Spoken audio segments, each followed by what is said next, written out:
Welcome, ladies and gentlemen. We're joining you here at the VHEL for our bracket of the EAC qualifier for Marvel Arrivals.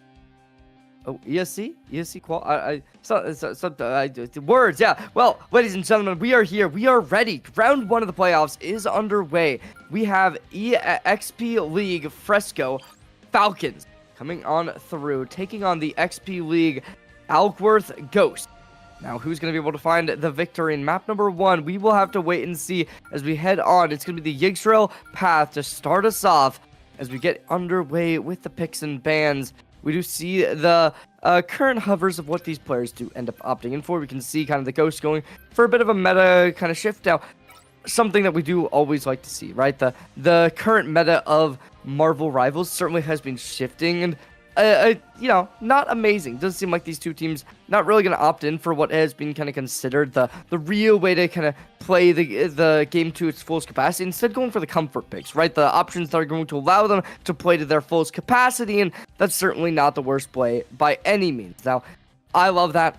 I hate current meta Marvel Rivals. It's the worst thing ever, as it's not fun to not deal damage. It's not fun to have to exclusively heal, but that's what we're going to be seeing, right? This is going to be the 7 seed versus the 10 seed to open us off within the ESC Qualifier Series. Winner of this takes on Maplewood Richmond High School as the number 2 seed. So a big matchup awaits whoever wins. These two teams very evened out. However, the number 7 seed, XPL Fresco, they were a little bit strong, right? I got to see a little bit of a gander towards what these ranks did look like before we were in the matchup. It definitely looked like there's a bit of a disparity within that. A couple silver, gold players over on one side being that Ackworth roster. On the other side, the Falcons, they had a lot of firepower in terms of the rank, at least. Obviously, rank, not the most important thing, but it could just be a little bit of a speculation of what could possibly come up.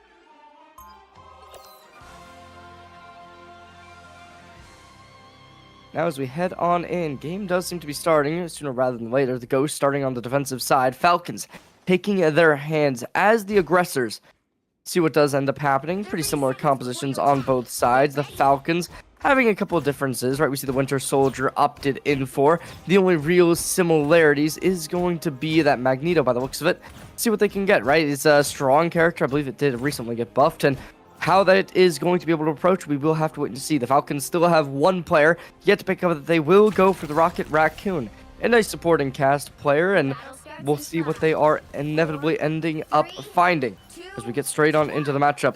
Holding relatively close, the Ghosts going to give a bit of space to concede early on, but the Groot going for some utility already. We get the aggression spotted. The Falcons starting out very strong, going for a very much brawl style. As they find a bit of success, we will be watching the Ghosts getting held back, right? They're forced into a bit of a rough spot as the Falcons keeping this healthy, keeping this alive. But now as the Groot goes down, dropping to 300 HP, they get fully targeted, and they're the first one to fall. Without the Groot, the rest of the team should be falling behind. Like the Keystone Pillar the Groot is, everyone knocks down as soon as they crumble. As the Ghosts keep up the defense, it will be looking good. For the Falcons, however, they're starting to mount this attack. One kill from the Hela does keep it alive, keep it contestable, but the Falcons certainly in a rough spot. When it comes down to this Magneto ult, could be stellar as they find a kill. The Ghosts light up the leaderboard as they keep it alive. The ulti comes down, keeps it good. Shua, who is able to be a real menace on this Magneto pick. Now a Superstar comes on from the high ground as well, trying to get something done and dusted. They're playing this Bandit. They got that ulti up and alive. Could be volatile if they drop it right here, right now. But the Ghosts just keeping this defense good. We look towards Sir Tilted, who's on this angle, trying to get something done. They go in aggressive, dropping in the utility, as now there's the double kill reach. The Falcons swelter, the Falcons fall, and the Ghosts will keep the defense alive by the looks of it.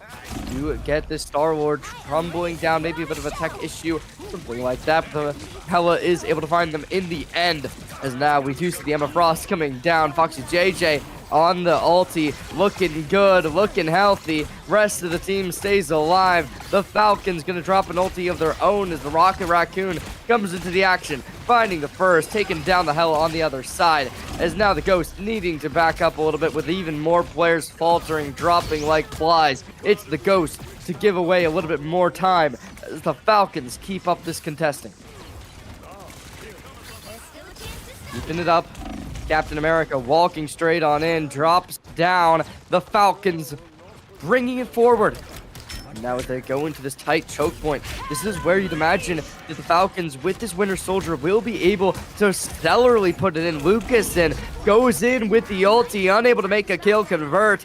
As the isolation does come out, it does go to the way of the Falcons, as now they go into these close corridors, making it rain damage upon them. The bullets go flying, the fisticuffs go nice, 400 HP, keeps healthy. It's the Falcons getting the checkpoint, and they're not hitting the brake. They keep hitting the gas button as there's the first kill going good. Second goes even better. A triple kill gets found as it's all going done and dusted. The ulti's coming out, looking like the Ghosts are going to have to really figure something out if they want to be able to bring this back, because this is a single elimination bracket. No second chances. In a best of 3 like this first map means a lot. Right now, no contest does seem to be possible. Finally, the rest of the team is going to be coming online. The Magneto taking way too much damage. Starship falls down as the Falcons going to be down to a 5v6. Getting the resurrection off. Very, very nice. Lucasson pushing up. Able to find a double kill. The Ghost completely obliterating. Finding 3 players. 4 players fall. And now the Falcons going to have to regroup, reanalyze their mistakes, and find a way to be able to recuperate from that loss.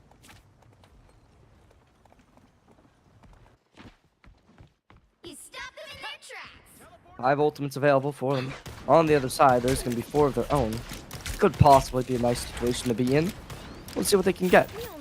Currently, though, but the damage does end up popping this way. Captain America being the front line engager. Ulti's coming online. First kill goes the way of the Falcons. Able to make it work. The rocket ulti gets expended, as well as the Star-Lord dropping in their own. Still looking good. Stealth going to be in the top side, making the verticality work, but it's going to be the Emma Frost to fall down. Trade comes in, able to get it done and dusted. It's still the Ghost keeping up the contestation, but in the 3v6, it's looking rough. They finally find the converted kill, dropping him down. It's still the Captain America going for the flank play, going towards the ground, able to push them down. The shield trying to isolate these last 2, but unfortunately down to 80 HP, not healthy, needs to get brought to their knees before the regroup comes in. Able to do just that. The Ghost down to 4 alive players.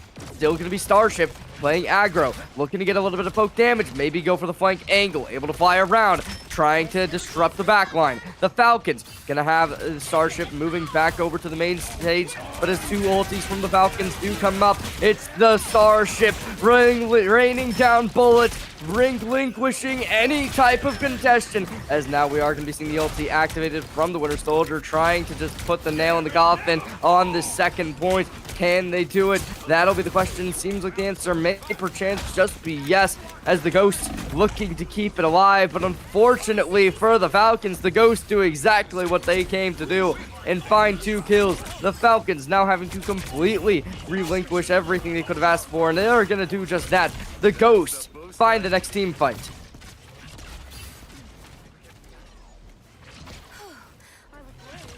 To give credit where credit is due, the XP League Ackworth, complete powerhouse right now as they stick this second point down before it can reach that ending.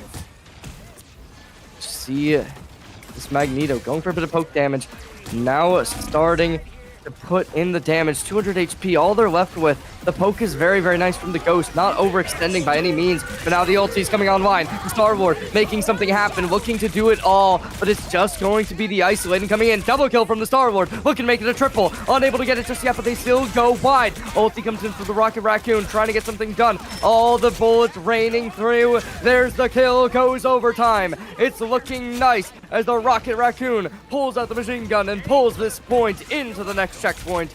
Contestant from the Captain America tries to make its reign. It won't be for long, as it will likely end sooner rather than one of it initially expected. The kill goes down. It's nice. It's good. The Ghost still trying to make the congestion. It's still going to be able to crack on open, but it's the Falcons trying to get it done, and XPL Fresco might be able to keep this alive. We'll see whether or not they're going to be able to do just that. Overtime still alive, but a double, triple kill. The Falcons reign this leaderboard red as they kill 5, not losing a single player. The Captain America trying to make their way back on into the point, unable to do just that. A minute 30 refreshes the cooldown. Well, you got one. I can't believe it. We've got our orders. Let's Look get to to that make tree. series even better. How will the Falcons continue reigning in domination? The Ghost still trying to get something done and dusted, but XP League Frisco, they're going to be able to keep this point moving, keeping this alive. This series has been good. So far, nobody falls just yet. The HP starting to crumble for the Falcons, needing to get these ultimates online, investing heavily. How will this work out for them? Disrupting the backline. There's the Winter Soldier falling in the end. They still go for more. Star Wars able to get it done and dusted. Looking like T-Mat's got something going well for them as they keep the punches, the fisticuffs go wild as they keep reigning in the backline, getting disrupted once more. But it's all up to Scott, who's in a good position. Starship from the high ground, trying to take one out. Exactly what they were looking for. Does get achieved as they go for a second, as the Falcons keeping up this snowball. They want to really relinquish any chances of the Ghost defense, but 15 seconds, about to hit overtime. Keep this alive. Captain America trying to get something done and dusted before it's too late. Not gonna happen by the looks of it, as they're getting bullets rained all over that shield, and the super soldier serum might not be enough to keep them alive. Barely the rest of the team will be able to get the healing off. Overtime's been found. There's the Star-Lord walking straight on in, raining bullets into everyone, but now the action comes in from Stout, who's instantly pulled out. A double kill from the Falcons, a triple kill from the Falcons, make it a quadra as they look to bring this payload straight on in and take this first half. The current score is 0. It's a best of 3. They play random maps for each and every one, but it certainly shows, despite it being on random, they're not randomized on all. Their strategies have been looking phenomenal. Their play has been looking superb, and it certainly seems as if this Falcon roster should be able to make anything they possibly could have asked for work.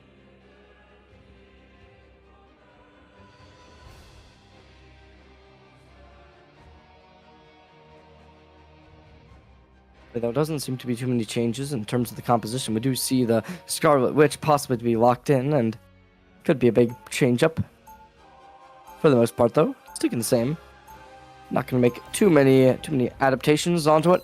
And now as the Ghosts move on to the attacking side, it will beg the question, how much can they achieve? They have 4 minutes to start us off. We did see the Falcons only really having problems with their second point. We'll see if Ghost can flip the script, or whether or not they might also be able to do the exact same thing and keep this game competitive, maybe even bring it to a third round.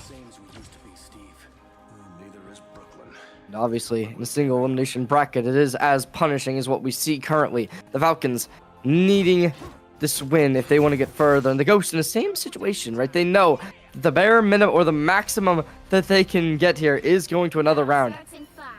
Maybe the Ghosts will be able to achieve that. But right now, it is not looking easy by any means. You see early damage coming online. An engagement does appear. Junko looking to try and get some damage, but it's gonna be a lot. There's the first kill. Ghost is able to start off on a hot foot, but it is a trade instantly as Starship gets back into the action. Now with the Ghost keeping it alive. They're looking good, finding another kill. The Magneto falls. And the Falcons still dropping. Ghosts are taking a double kill, and that brings them even more value. 3 minutes, 25 seconds, and they've already almost secured this first point. Almost there. Don't turn back now. Will this Fresco roster being able to connect? It seems like they're going to have something as they get the touch off. But unfortunately, the first kill already goes the opposite way. Getting the second, getting the third. This is looking really, really good for them, as it will be the XP League Fresco roster taking a phenomenal advantage. 5 minutes, 20 seconds on the clock. The Falcons completely reset. Seems like they finally found their stride after a bit of a 50-50 game. This time, it's going to be this Ghost roster who's absolutely on the front foot. Falcons do get a bit of a contestation, finding one. But that's about all they're going to get by the looks of it. Maybe not. Maybe that'll be the snowball. They're not going to try and play the poke. They instead instantly want to go for the aggression as soon as they get those early picks. They know they can leverage that man advantage, and it'll work completely in their favor.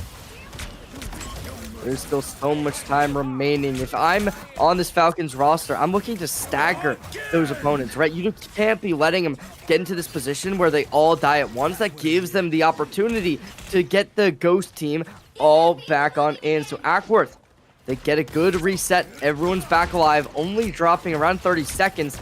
And the Falcons now going to have to completely play it again. The hook is nice as Junko back into the action, finding the first. Junko drops. Looking good, but now as the Bandit comes online, looking to drop everyone down. The res comes in to play. Scout keeps this game alive, keeps it strong as they want to go right on ahead. Isolating one, looking to get the trade. Scout down as now the Falcons in a bit of a 5v5. Can they make it work? That'll be the question right now, though. It's the Ghosts completely in charge of this payload. Ulti of live for the Captain America. Starship coming in with an ult of their own if they want to try and opt in for it. Going good, going strong, but it is going to be the Raccoon dropping in the machine gun. Starship goes wide, already dropped the ult, invested for not too much by the looks of it. This T-Mat gonna be down for the count of 1-for-1 trade. The Ghost losing even more though as the kill feed looks good for the Falcons as they keep this defense alive.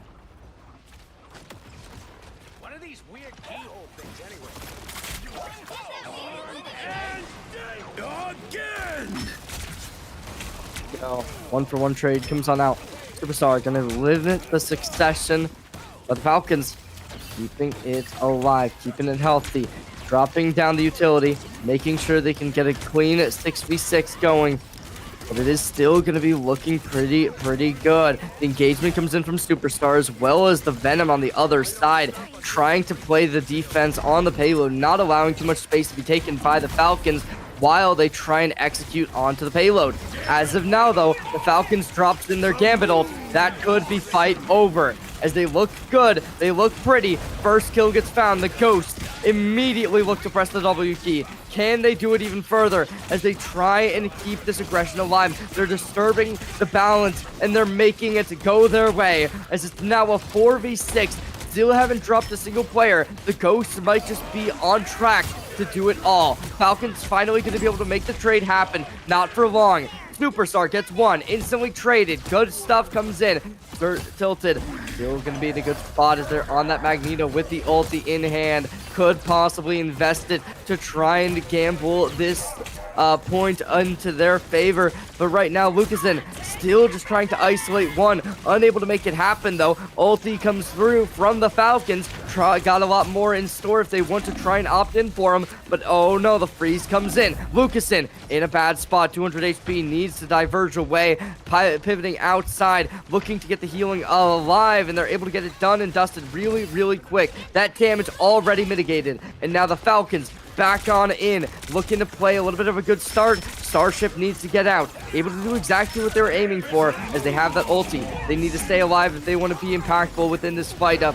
And there's going to be Foxy JJ going in with the Gambit ulti. Let's see what they can get done and dusted. Right now, Ghost keeping this through. Time and time again, we've seen these ultis be pivotal. And this time with the Shawa going in for theirs, this Emma Stone might be enough. We'll get to see them going in for the damage now as the Superstar takes their first. The Falcons dropping a player could be a bit of a detriment, but right now they still stick it in to the Falcons payload. Make sure they know exactly where they are at. Their eyes are set on the championship, and with the Star-Lord finding it, it's going to be looking like it could be exactly that. The Falcons have been playing this defense for so long and have been so strong. This is it. The Falcons needing to be able to hold it right here, right now. 30 seconds is final fight territory for chance, and there's already the kill feed. Lit up blue. A 2-for-1 trade goes down. The rest of the team unhealthy. Looking like the Ghosts will make their final appearance. Not even close, as they take a double kill from Scouta, and that's looking really, really nice. We see the ulti coming in from the Super Soldier themselves, as they want to make this all go away. There's 8 seconds remaining. As long as they can get this payload, they're gonna get it early on. But the trades come in. The respawns are here. Everyone's back. Overtime released. Do they have ultis? Seems like the answer is no. Star-Lord down. Trade comes in. Looking good. Scouted down. Now we are going to be seeing Foxy JJ back on the ulti. Looking good. Looking like they might be able to make something happen. But so many red players backed into the action. Looking like it might be enough as a double kill comes out for the Ghosts, as they look to take this payload in style. And they will be able to do exactly that. The whole Falcons team crumbles. And despite going to overtime, despite having 5 minutes, it will be a barely close second point.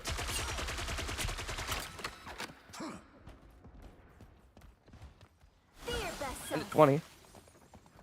Hackworth Ghost trying to make this impossible, right? They were 5 minutes onto that second point, barely able to close it in the end. Junko playing from the high ground on a good angle. Headshot comes in, however, they are going to be disrupted. Placed into the high ground, shot upwards. It won't matter. They take down the Venom, and they look to play a little bit defensively now. But unfortunately, the HP of Junko will be dropped. Still alive, still healthy, and they want to try and keep it that way. The Falcons needing to get this done. Can they hold them off? If they want their first half for a good position, it's necessary here and now. But the ulti is coming online. Double kill from the Falcons. Looking nice. 30 seconds. Can the Falcons hold them off the payload?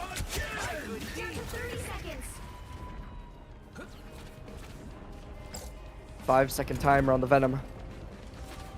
And now, 20 seconds are all they have.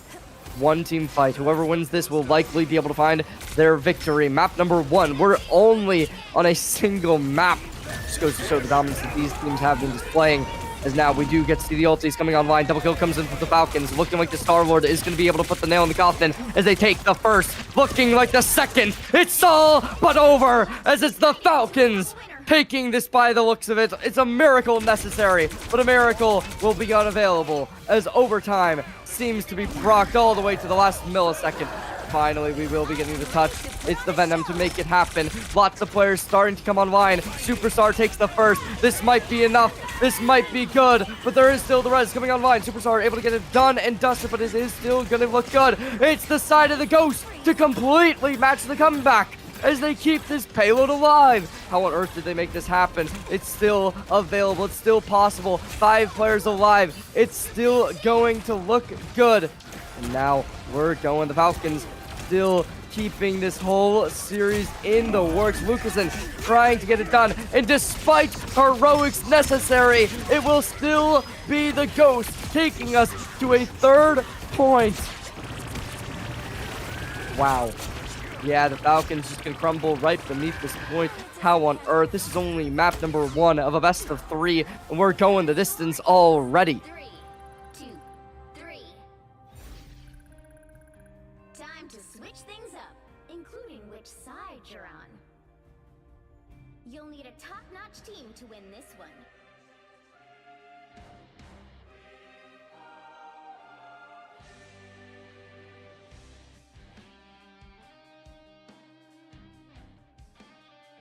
Oh, that's rough. That's really rough. I mean, if you're on the XPL Fresco Falcons, right, they were able to completely change the tide, right? I thought the Ghosts had that for sure. It's like one little tick left, and the Ghosts just completely found it out.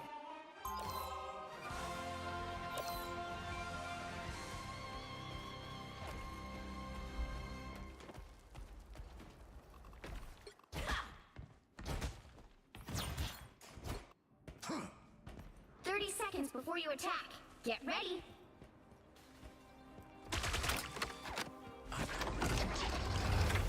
Enough voices in my head. Funny. I heard you were an Avenger once. Yeah, but it didn't last long. And I burned my ID card. Forget the card, son. Just show us that man who carried it. The battle starts in 5, 4, 3, 2, 1. Early damage being approached. Looking nice. The Ghost's gonna try and play this defense well. As the Falcons, their time bank is still limited. 1 minute is all these teams have been given. We do see Starship finding out a little bit of aggression, starting us off. The kills does seem to be inevitable, but right now nobody dying just yet. But it is the Venom, a little bit unhealthy. Possibly able to make something happen. Scout at a low HP line for sure. Possibly be taken out, but not just yet. The Star Lord still just trying to make something work for their favor. Lots of damage starting to rain in. Unpunished, though. Look at the HP. Starship just sitting in the back line, having no real damage taken. And now as the Ghost keep this defense alive. 15 seconds. They drop their Venom, but that's about all they're going to have dropped so far. No trade does seem to be in favor, though. Everyone's still at high HP lines for the Falcons, except for Spirited, who does take a little bit of damage. Not for long, as they're back up to 650. And the Ghost down to overtime. Can they keep it alive? You'd imagine that the Venom should be back soon. And now Foxy JJ drops the ulti. Looks good. Can they limit it right here, right now? Superstar pulls up with the machine guns in hand. We do see ults coming in from each and every way. There's the first scout down. Looking good from Shao as they want to try and keep this team healthy, keep this team alive. And the Guardian Angel will provide fruitful, as it is the Falcons keeping everyone done and dusted. A double kill from the Falcons, as they don't care about no first point. They want a second at the minimum.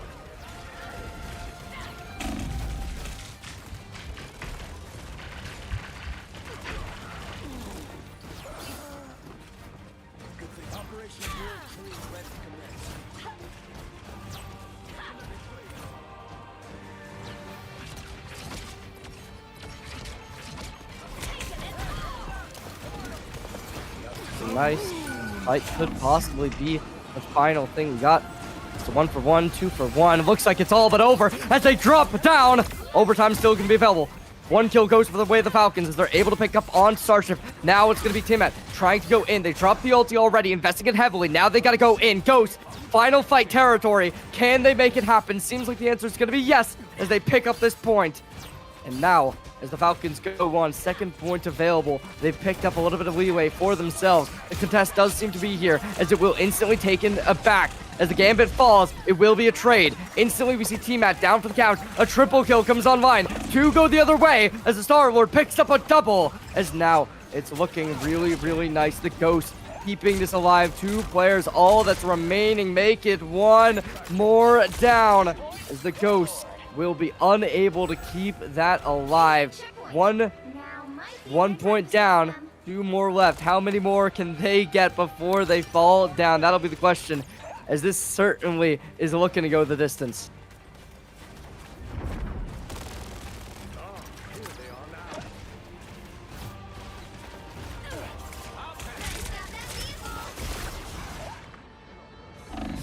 Just coming on in. Falcons need to make something happen right now, but as we see it, there's the first looking to develop themselves even further within the series. The Ghosts do seem to be able to stem the bleeding as soon as it gets down. The double kill reaching the climax. That'll do it. 4 down, no trades. The Ghosts completely develop themselves within this series, revitalizing themselves. When it comes down to it, all in all is done. And it's very, very rough. You'll need a top-notch team to win this one.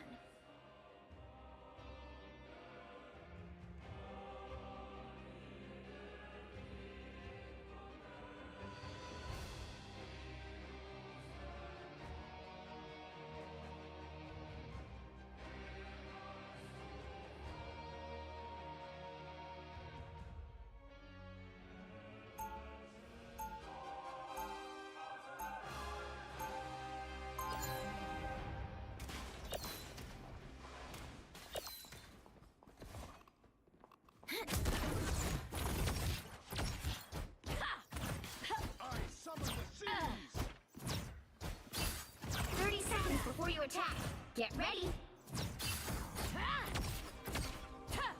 You were an avatar's death once before, were No, not an avatar share. Come in. But don't you worry now. The Ghosts are able to make a lot work for them, and they were able to limit the Falcons, at least a little bit, but unfortunately, getting that first point is certainly a big advantage as you were able to get the spawn points, showcase a lot of dominance. Now, as we see the Falcons swapping over, we saw the hell earlier within this first map, and we will be seeing it again coming on out. As overtime did get procced very, very quickly. See whether or not Ghost will have a different story and they move on to their attacking, right? It took the Falcons a little bit to get through this first little choke point. Seems like the Ghosts have a very different plan in mind. They instantly just play very, very aggressive, and it'll work for them, right? We see the kill feed lighting up blue, and the Falcons taken down completely, as now they have to completely restock themselves, completely regroup, and that will cause a lot of this time to be utilized. And yes, that's true, but it's also going to be completely working for this payload success. One last fight before the second point does get opened. We'll see whether or not anything will happen. The final 10 seconds. Almost there. Don't turn back now. The Ghost coming online, able to have the Doctor keeping them safe, keeping them healthy. But right now, it is just going to be the Falcons getting their way back on through. The Magneto going to be the big highlighter for this current fight, but a 1-for-1 trade comes online, looking to make something more happen, but a double kill comes through for the Punisher, and now the Falcons be looking nice. The overtime has been procced. Whether or not they're going to be able to keep that alive, that will be the question. Ulti comes through, looking good, looking safe. The Ghosts having their chances, but it is still going to be contested on the payload. One kill comes through. Now it's going to be a little bit rough as Team Matt still going to be on here.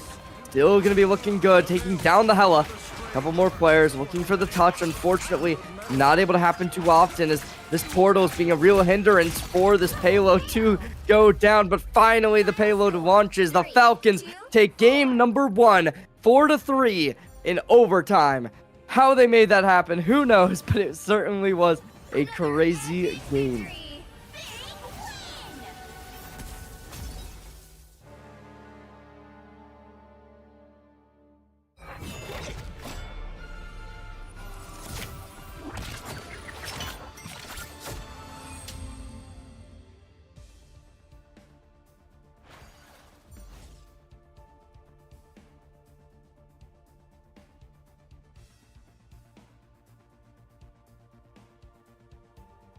Yeah, and I don't know, I don't know if we're going to a break before game number 2 or if we're going straight on in. That would be a big question, and I'm not totally sure how this is actually working, if they like to give the loser the map pick afterwards. I'm not sure if we can get some information on that, but yeah, it's looking good. The Falcons, they were able to...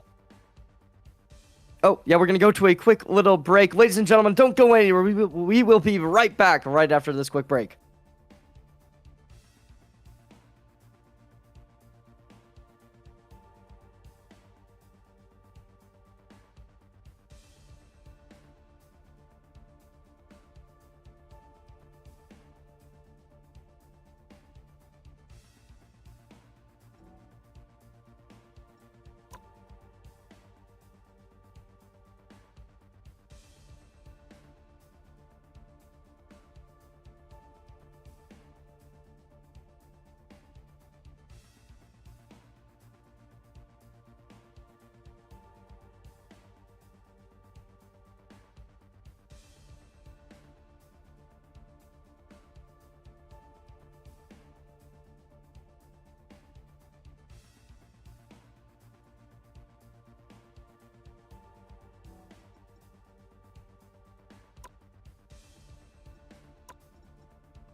Welcome back, ladies and gentlemen. We are returning. Game number 2 upon us.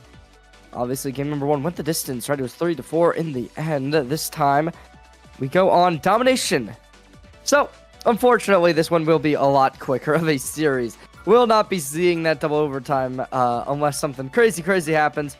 But, Falcons, they're up 1-0. The ball is in their court. Will the Ghosts be able to respond? That'll be the question, and we'll have to wait and see.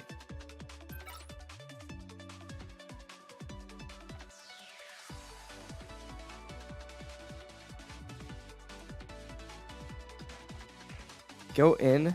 Draft is looking nice. We got some more picks what we saw last time. An Iron Man and a Jeff being hovered to start us off. We'll see whether or not those will come into action. Obviously, the Falcons, they have a lot of options to try and play around with. We'll see what they do end up going for. There's been a couple of those mainstays, right? The Daredevil gets taken down. One of the newer characters to the game. Makes a lot of sense you'd want to get rid of it, as if you're not too comfortable with it just about yet, it wouldn't make sense to take it out of the cards. And as the Ghosts are going to be able to give them a little bit of a run for their money, the Falcons have their final ban coming on out right about now. Lots of options for both these teams, and yeah, it's just the same things coming on through from both sides, right? Like, we see the Punisher getting saved, makes a lot of sense. The Ghosts were super proficient when it comes to it, so it's certainly going to be a hero that I'll likely be looking forward to seeing them coming out with.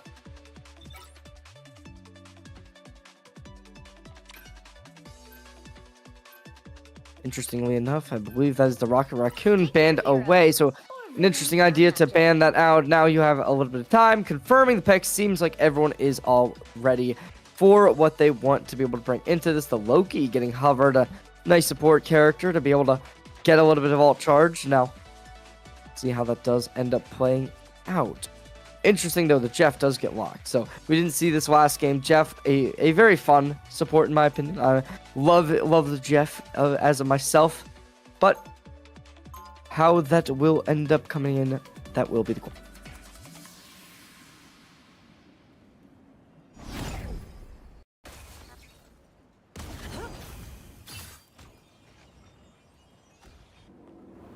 Seconds before you attack. Get ready. We go on in. Falcons needing to be able to lift some kind of trophy if they want to take this in a 2-0. But the Ghosts definitely have the opportunity. We saw them making it excessively competitive last game.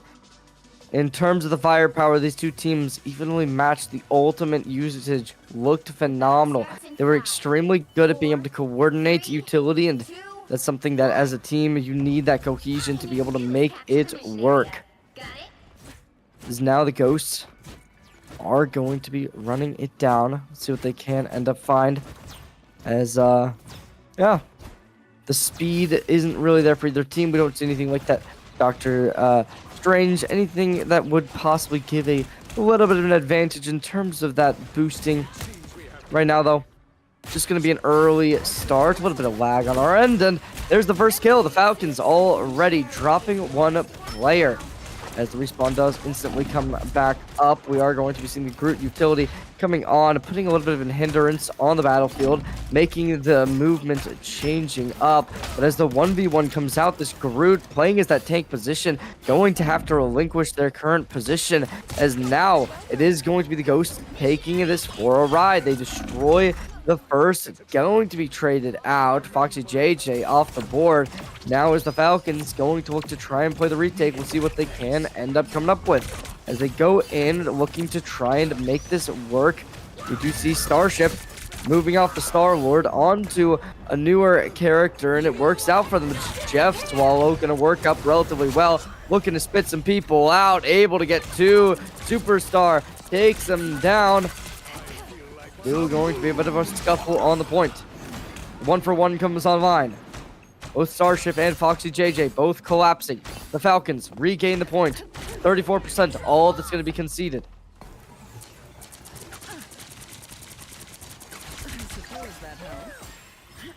Breaking some of the Loki clones. So now we are just going to have a little bit of an interesting situation on board. This Poncho.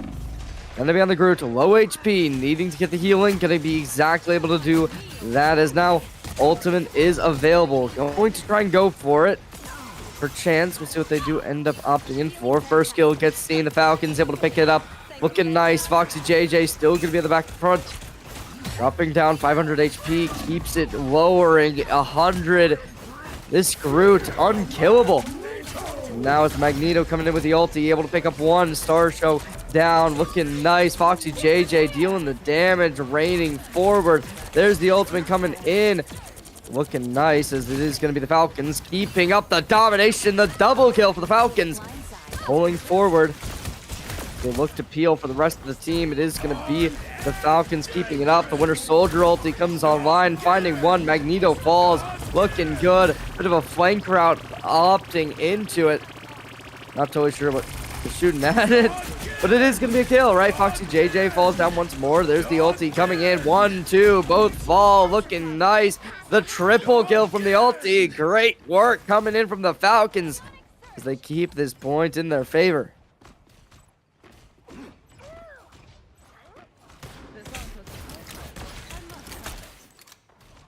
Now your arm is as broken as your mind, Spectre.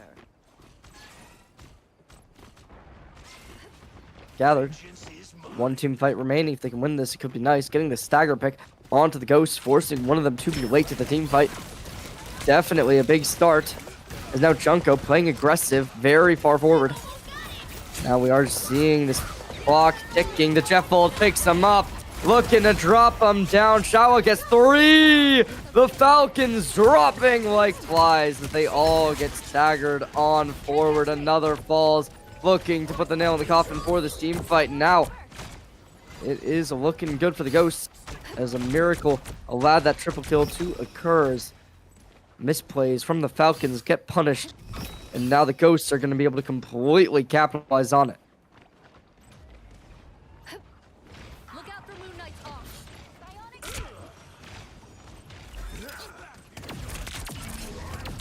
Out, playing aggressive. One gets found, looking for possibly finding a second. Double kill comes out from the Ghost as they want to bring this forward.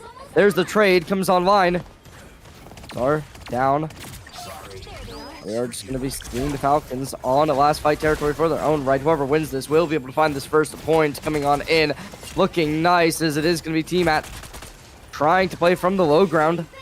Exactly what they're looking for, but now they got to get onto the point. How are they going to be able to do that? Who's going to be the one going for the touch? 98% able to make it happen. T-Mat trying to go aggressive, looking good. The ulti comes in from the Magneto. Gonna try and make something happen, unable to find the connection. Instead, 2 ults coming online. There's going to be an ult from the Emma Stone, making sure they can try and get something done. The Falcons collect 2, collecting a triple. It's the ulti. There's a team fight as the Ghosts pick it back up, finding it all. And the Falcons will be the champions of the first point as XBL Frisco Falcons pull forward.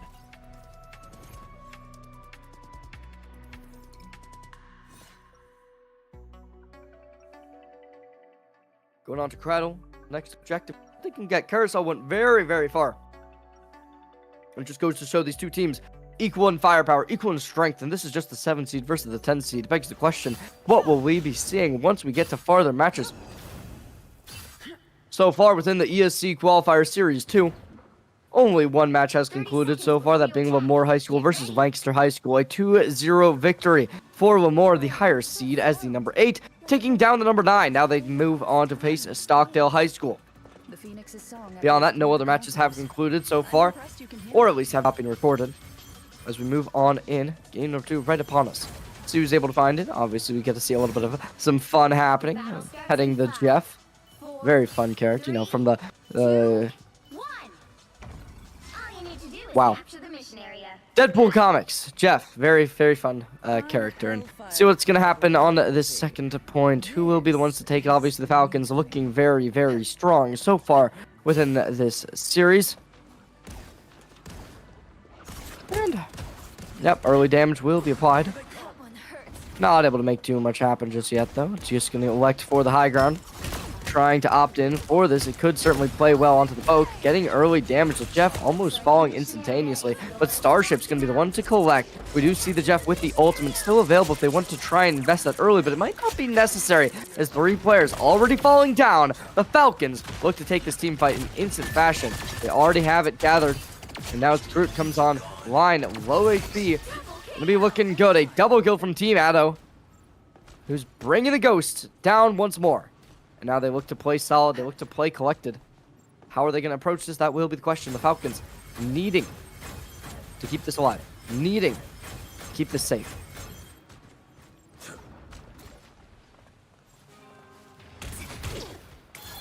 Foxy JJ dropping down half HP. Will be able to get back and up. Shawa, ultimate online, could possibly be the detriment needed to be able to push them back. We saw this in map number 1. It could be the same situation. HP drop. There's the kill. Double kill comes in as they get even further. 1, 2, hitting the trays. The Falcons keep it alive. And the Falcons completely decimate after dropping 3 players. They're unwavering in their volatility. And now it will be the Jeff spitting out 1 enemy, able to isolate them off the corner, dropping them to the ground.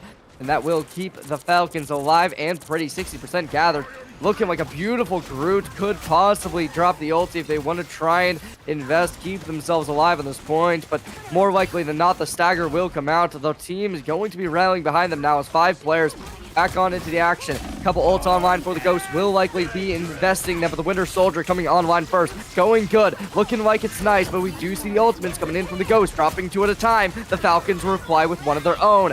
Now it's going to be nice from the Emma Snow, who's going to look to keep the team alive, but it still is going to be the ulti, throwing down the rocks. The Magneto trying to make it all work. The Ghosts lose their first player. It's a 5v6 now as the first blood goes away to the Falcons, as they want to keep up the leverage. Foxy down. There's the second as the Groot drops as well. T-Mat goes for another, unable to make the connection just yet, but they're still looking. There's another one. The Jeff's able to make something happen, not for long. And it's gonna go to the Ghost loss as overtime brings the Falcons XPL Frisco up to 2-0, taking them to the quarterfinals.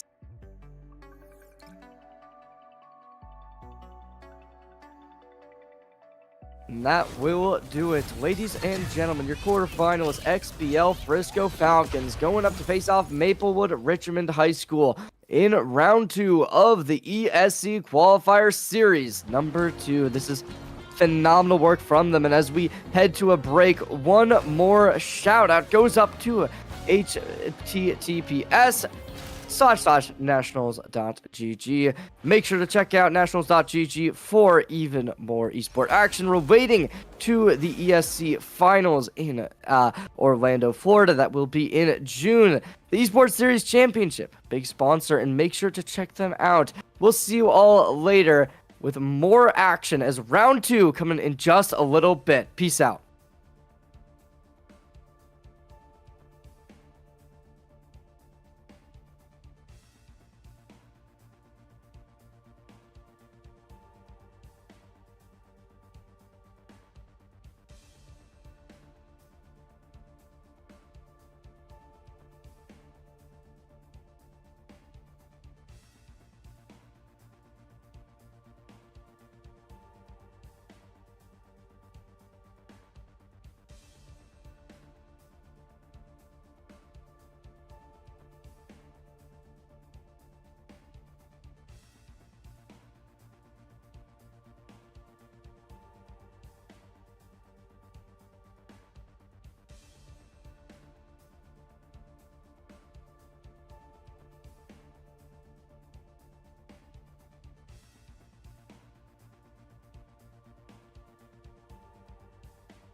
Welcome back, ladies and gentlemen. Bit of a longer break than one would have initially expected after game number 1. A very good game, to say the least, but lots of games went the distance since we have returned. Now, we are here. Quarterfinals is upon us. Coming up is going to be the Speedway High School versus the XP League Asheville Tanks. Now, these two teams coming in as the 4 seed versus the 12 seed. Massive upset tonight, as the 12 seed took down the number 5 seed within the bracket, Franklin High School, shut down by the XPL Asheville Tanks. Now, in a 1-2 fashion, you could imagine that series did come down to the wire. We will just have to see which team will be able to come out on top. Will the XPL Asheville Tanks be able to make an even crazier upset, taking down the number 4 seed? That will be the question. We'll have to figure it out right as soon as we get into this lobby. Now, as a little bit of a recap for some of the other matches that have gone down, the Lou Block High School were able to find a victory after 2-1 being the scoreline against Palmdale High. Now, after that, we have not finished the game, but we do... Oh, we have finished it.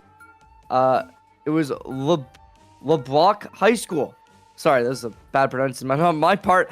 The 6 seed LeBlanc High School, after taking down the 11 seed Palmdale, were able to take the better of Lake Belton High School in a 1-0 fashion. LeBlanc will be moving on to the semifinals as the number 6 seed. A massive upset for them. And now, as we can kind of get on with the matchup, we are going to get to see what will happen. As of now, though, we have the number 2 seed Maplewood Richmond versus XPL Frisco, Stockdale High versus Lemoore, and obviously this matchup, Speedway High School versus XPL Asheville. Winner of this takes on the winner of the 1 seed versus the 8 seed, so a big matchup for them both. We'll see who's able to take that, though, as obviously in the quarterfinals, we still are in that best of 3 format. Still will be the same in the best of 3s, 4 semis, grand finals. That will be when we get to go the distance for a BO5, but we are just heading in. Same comps as one would have initially expected. A couple differences. We see the Thing getting brought out, a newer tank to what we've been able to experience so far. And we are also going to be starting out on another convoy map, right? So we're still sticking with these longer drawn out game modes. Whether or not we will be going the distance some more, one would imagine the answer should be no, as it is still going to be that 4 seed versus the 12 seed. But obviously last game, the Franklin High was only the 5th seed. One higher.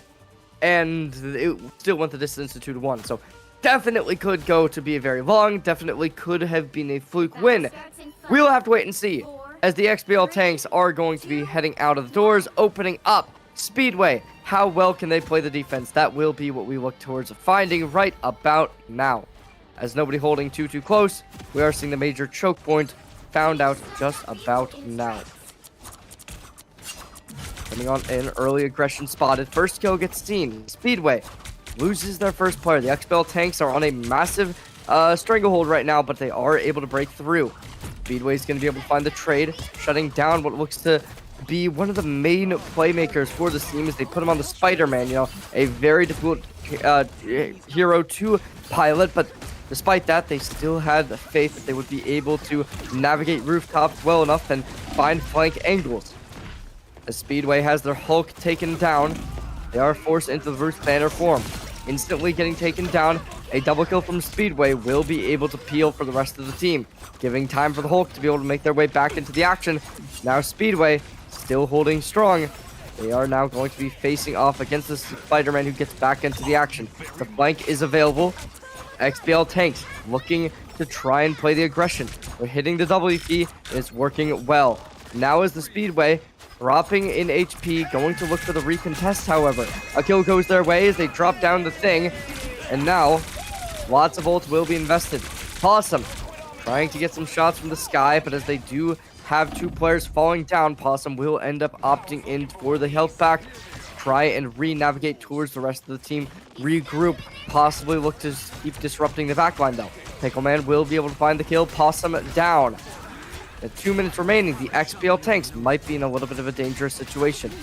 The HP needs to be regained, as we do see this dagger going well. Now the XPL Tanks, a couple ultimates are built up, but Speedway won't care. They keep 2 dead, and they're going to look to keep that alive in that big team fight. They find 1, find 2, And that'll be the XBL tanks forced into another stagger as we see the time bank still ticking downwards. Now another team fight will be ensuing as 4 ultimates still alive, but a Red Wing able to find the stagger, pass him down once more. And that forces the XBL tanks to likely have to regroup again. Oh, just demonic. Pushing inwards, looking to make something happen. We are going to get a bit of an engagement between the Thing and the Hulk. 2 tanks, 2 titans matching up. Ultimates on both sides of the corner. But as Pickleman find the first with their own ulti, as Slay Queen is going to go in aggressive. There is going to be the XBL tanks keeping the disintegrating going for them. As Speedway has been absolutely demonic when it comes to how good they have been. Another kill goes their way. Slay Queen seems to be slain relatively soon, but no, the HP will be brought back up. 50 seconds remain. Speedway, couple ultimates are still alive. The Magneto, a big one. The stun does come online. However, Slay Queen looking to play aggressive. Everyone conceding space. There's the kill. There's the triple kill. Quadra. It's all Slay Queen as they're dominating the battlefield. 40 seconds remain. Finally, they get out of this choke point. But whether or not they're going to be able to keep this alive, that'll be the question as we do enter final fight territory. 4 ultimates for the XBL tanks. On the opposite side, only 2, about to be a third, maybe even a 4th if they can get that online. But the Star-Lord ultimate is close to ensuing as well. So with all of these in the pocket, the arsenal certainly is flush for both teams. Will come down to the skill disparity, and it is seeming as if Speedway might have that locked. Never mind, trade does come out. Both teams keeping this competitive. Everyone pressing the ult button, but Speedway's pressing it a little bit better. As the ulti from the Magneto works its magic, it'll be the Hulk to get something done as well. XBL tanks not letting go just yet as they pick up 2 of their own. But however, Just Demonic still ensuing with this battle going their way, electing for this Magneto to be held to the brink, but now they try and go make sure the supports can't do much. Just Demonic, low HP, 90 HP, gonna have to get the healing, and it's gonna work well. The magic's done, and they get more. It will be Cure offline as Just Demonic getting back into the battlefield, looking to target. There's not gonna be some good stuff coming, possibly, but never mind. They find one. Just Demonic gets it done. 2 for 1, however, as the XBL tanks ruin the forces of Speedway. Trade comes in. Red Wing able to shut down the Magneto. Pickles down. Looking good for Possum as they're trying to get the spray to work onto the Magneto. Gonna drop in an ultimate possibly as Red Wing goes good. Ulti from Just Demonic trying to end this ASAP. Does exactly that. Takes down the first. Looks for the second. Makes the connection. Unable to find it. The kill might come in. Stomping all over this thing. But it is still going to be alive. Not able to finish it right there. Pickleman goes in, finds one. The kill feed rains blue as the XPL tanks falls down. Speedway certainly showing why they're the number 4 seed. Time to switch things up, including which side you're on. You'll need a top-notch team to win. Now as the Speedway moves over to the attacking side, will they be able to take the win in a best of 3? This matchup certainly does mean a lot. It will change the tone as we were discussing in the break. It actually is a system where the loser does get to choose the map pick, so that is certainly going to be a big advantage. If XPL Tanks does lose this, they will be able to determine which stage they would like to fight on and see where they do end up opting in for either side. But this game, you'd imagine Speedway might be able to live up to their name and speed right through it. Slay Queen swapping from the tank position over towards a supporting character. It is a little bit interesting to see how that's going to work. We will have to kind of determine later on. Get ready. But right now, it is just going to be Speedway. 1 ultimate still alive. And yeah, Just Demonic, they're a real playmaker. Shields are definitely something they're going to look towards as a big opportunity. But XPL tank, you can kind of see through this wall right there. Very close up. They're very much looking to try and play this angle well as they're grouped. They want to make sure that they can have as much territory as possible. And if they can keep that spacing working well, Speedway might have a lot that they have to get through. Right now, it is still looking good for them. Playing this close usually doesn't turn out to be well, and it is going to prove like that is the case as a double kill comes in from Roger, as they are already looking good, and it's not stopping there. The Thing, last one alive, as the XBL tanks fall down for the first start of this matchup. Now they got to run for the hills, looking to get back to the point. If they can do it, yeah, they will. They should have at least 2 more fights in them. But 3 minutes 20, and this payload is already halfway there. So it's definitely not looking like an easy accomplishment by any means. Just Demonic falling off the rooftop. HP's conceded a lot, but the mitigated damage does come out in the end, looking to make something happen, jumping on through, potentially looking to enter this fight, facilitate it in their favor, but Speedway gonna just try and farm ult charge on this Thing, possibly looking to get that 1500 HP to really just get the hurt done and dusted. As they get the ulti online, it could be big, but the Thing going to knock up everyone. Phenomenal work coming in from them, as now we will be seeing Slay Queen as well going for an ulti of their own, collecting a couple players. It could be enough to try and make something happen, but Speedway still going to be alive. Slay Queen finds their first, taking down one, but it isn't going to be looking for naught. The ulti comes in from the Magneto, absolutely dominating onto Pickleman as they hit it right on in. 360 no scope, some might say, like sniper rifle, but the XBL tanks going to be able to keep this game in their favor. Speedway dropping down, gonna have to get back up into this, but they get a lot of percentage onto this point, right? 2 minutes still remain. They have a lot of opportunity. Maybe able to find a kill here. Could definitely be possible, but not just yet. Cure's gonna get shut down, as there is still gonna be XBL tanks hitting the gas button, looking to keep this game alive.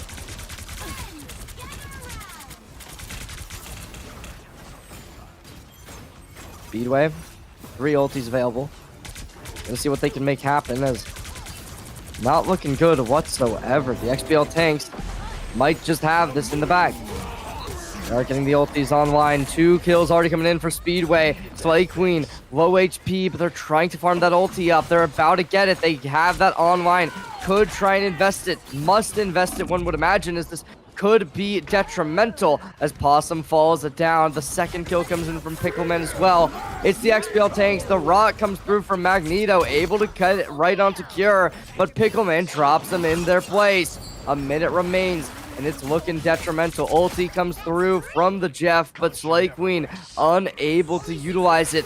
A minute's remaining as the XBL tanks needing his final touch, swapping over. The Doctor comes online. Pickleman takes it down, looking good. Red Wing for a double kill as they limit any type of success that XBL tank could possibly be getting. There they go. They fall down. The kill feed rains blue as Speedway looks for this last couple ticks, and they're able to get exactly that. Game over, 1-0. Speedway will take down the XBL tanks in map number 1 of the quarterfinals.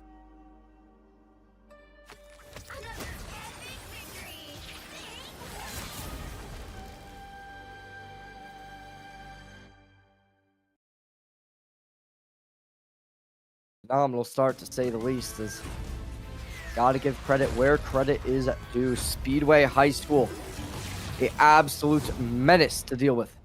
Pickleman won, just doing it all. You gotta give him credit where credit is due. An MVP for this game for sure.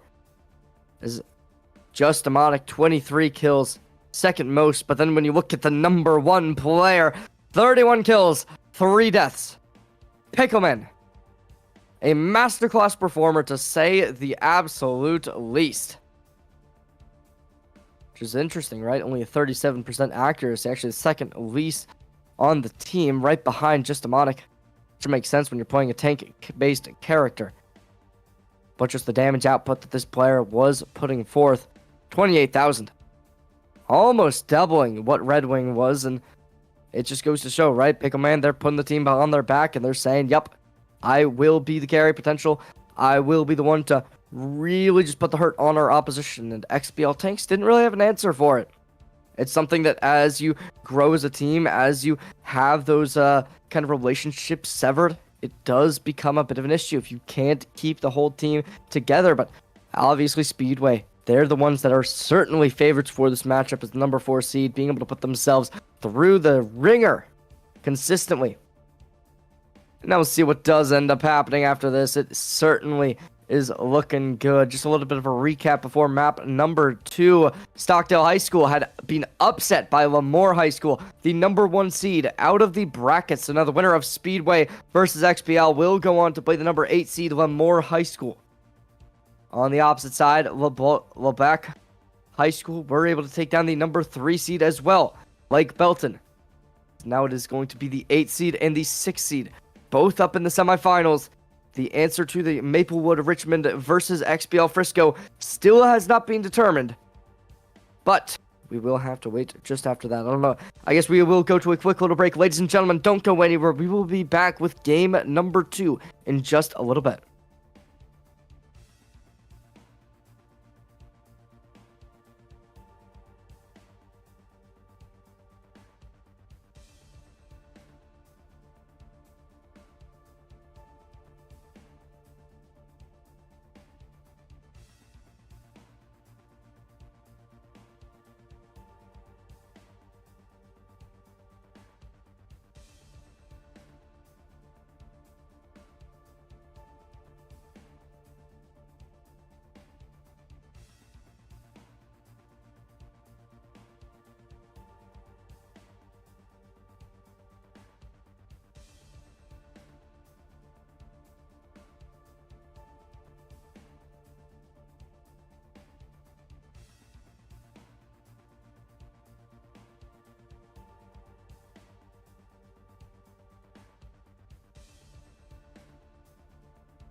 Well, ladies and gentlemen, we're back. Game number 2 is underway. Speedway, after finding a 1-0 victory, we're going over to Domination.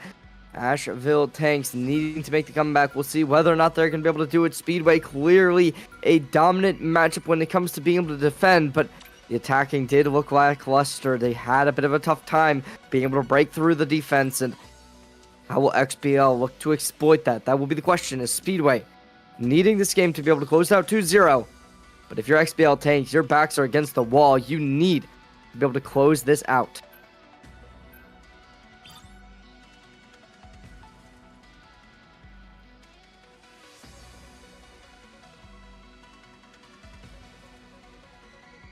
Of this draft, not a whole lot of changes, right? We've been seeing consistently Pickleman keeping up the same heroes that they were choosing off last time, and clearly that worked out well for them. 31 kills is certainly nothing to scoff at, and definitely does go to show the dominance that they've been able to display is not a one-off.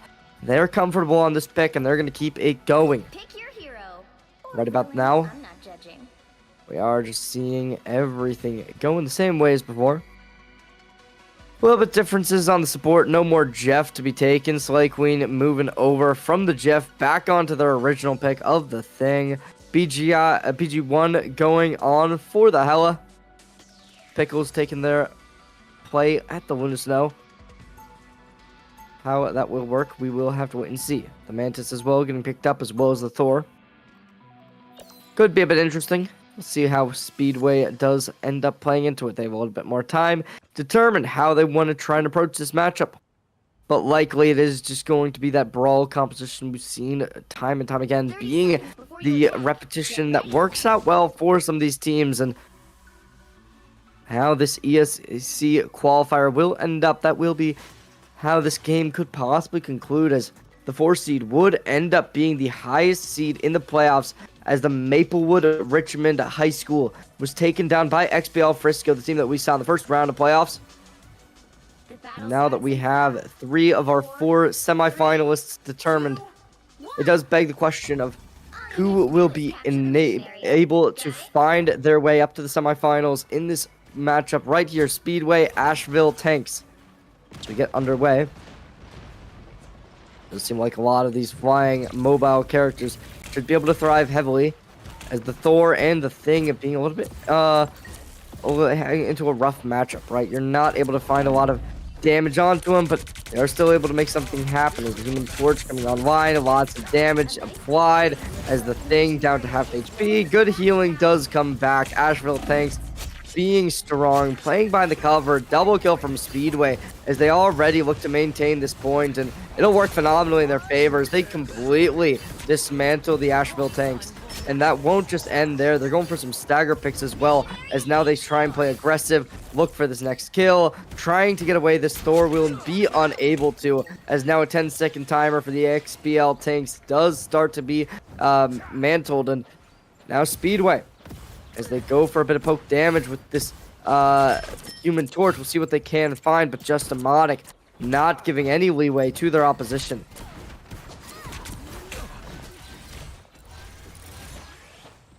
Keeping the aggression alive, Speedway is able to keep this going. 30% gathered.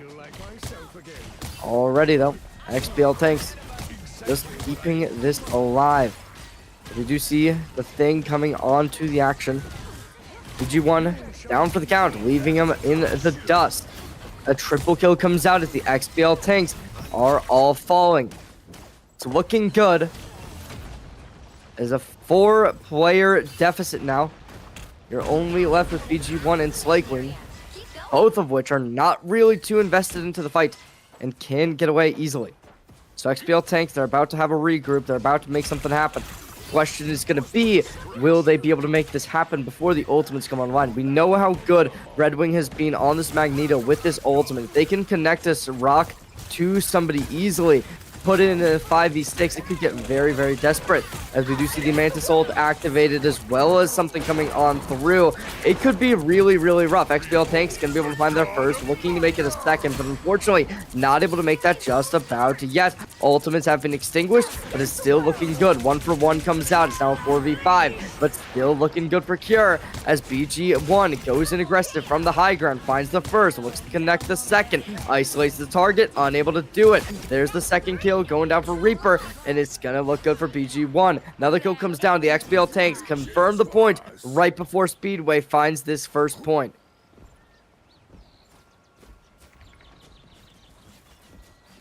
As Speedway brings it forward. It's looking like the XBL Tanks are going to have some kind of way to contest this. We'll have to wait and see how much longer they're going to be able to get this done for us. The flank route is nice. Just Demonic trying to end it, but it is still going to be the thing. Play Queen disrupting everything. The back line in array as now Speedway looking to make something happen. Finds the first. It's Pickleman, and there's the double kill from Just Demonic. As Pickleman picks up 2 of their own. It's looking good as they completely team wipe, finding the point, finding the game. No opportunity for the touch as Speedway picks up the first point.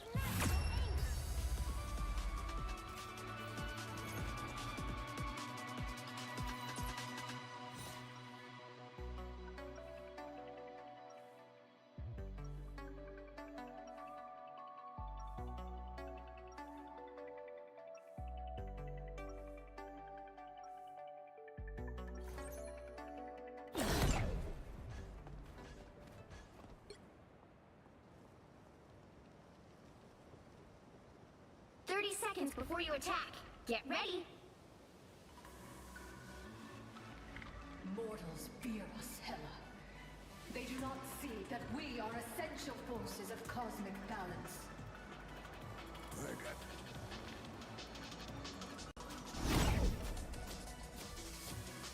Speedway roster needing to finish this out if they want to be able to get the quick and easy route to the semifinals to match against the number 8 seed, the lowest seed who's being able to make it up to the semifinals of Moore High School. After a upset win against the number 9 and upset win against the number 1, certainly seems like a team that will be a masterful team with a force that cannot be reckoned with. We'll have to wait and see whether or not they're going to be able to meet the challenge as Speedway. Already this Dr. Strange taking their first opening, looking to try and find the kills, and it will be Pickleman to open us up. Who else but Pickleman, a phenomenal, dominant player as they continue this aggression. They continue displaying perfection.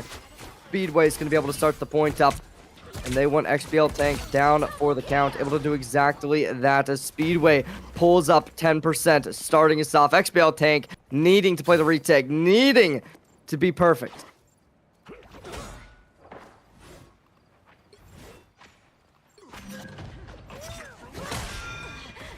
A little bit of a flank route. They look to try and make something happen.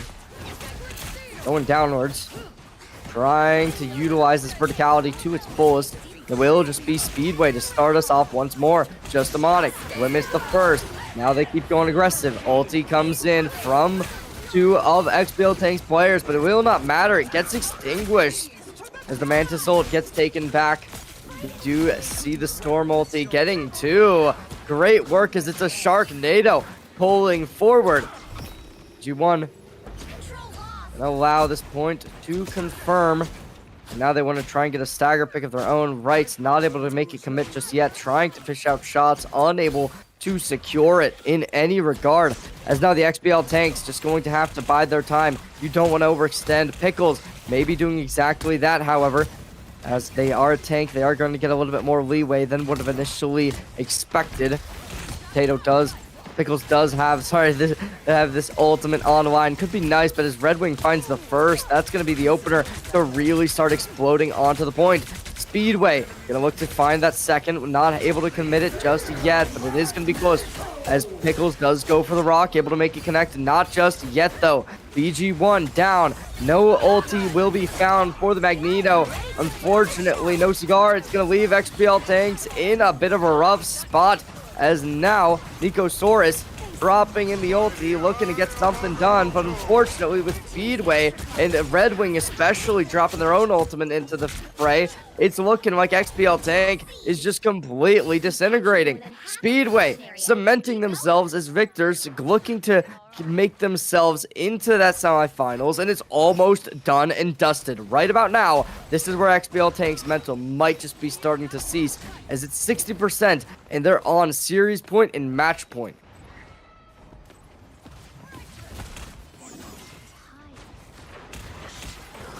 Hit by the stun. Red Wing gonna have to try and make something happen. Isolated. This Thor might be in a little bit of a rough spot. Able to find one. Will be traded instantaneously. Still looking good. Still looking healthy. Trying to get this point back onto their side. BG1, low HP. Will fall. Red Wing gets it. And there's still a couple ultimates that they can invest. Specifically Cure. Likely going to put theirs into action relatively soon. Good stuff comes in from Slay Queen, who swapped over to the Jeff. Red Wing gets a double kill. Red Wing gets a triple kill as they're trying to secure this game, cementing themselves in that semifinals as they hit overtime. It might just happen right about now. Nobody to contest after BG1 falls down, and that'll do it. Your semifinalists, Speedway. Take out Carousel. That will bring them to a 2-0 victory.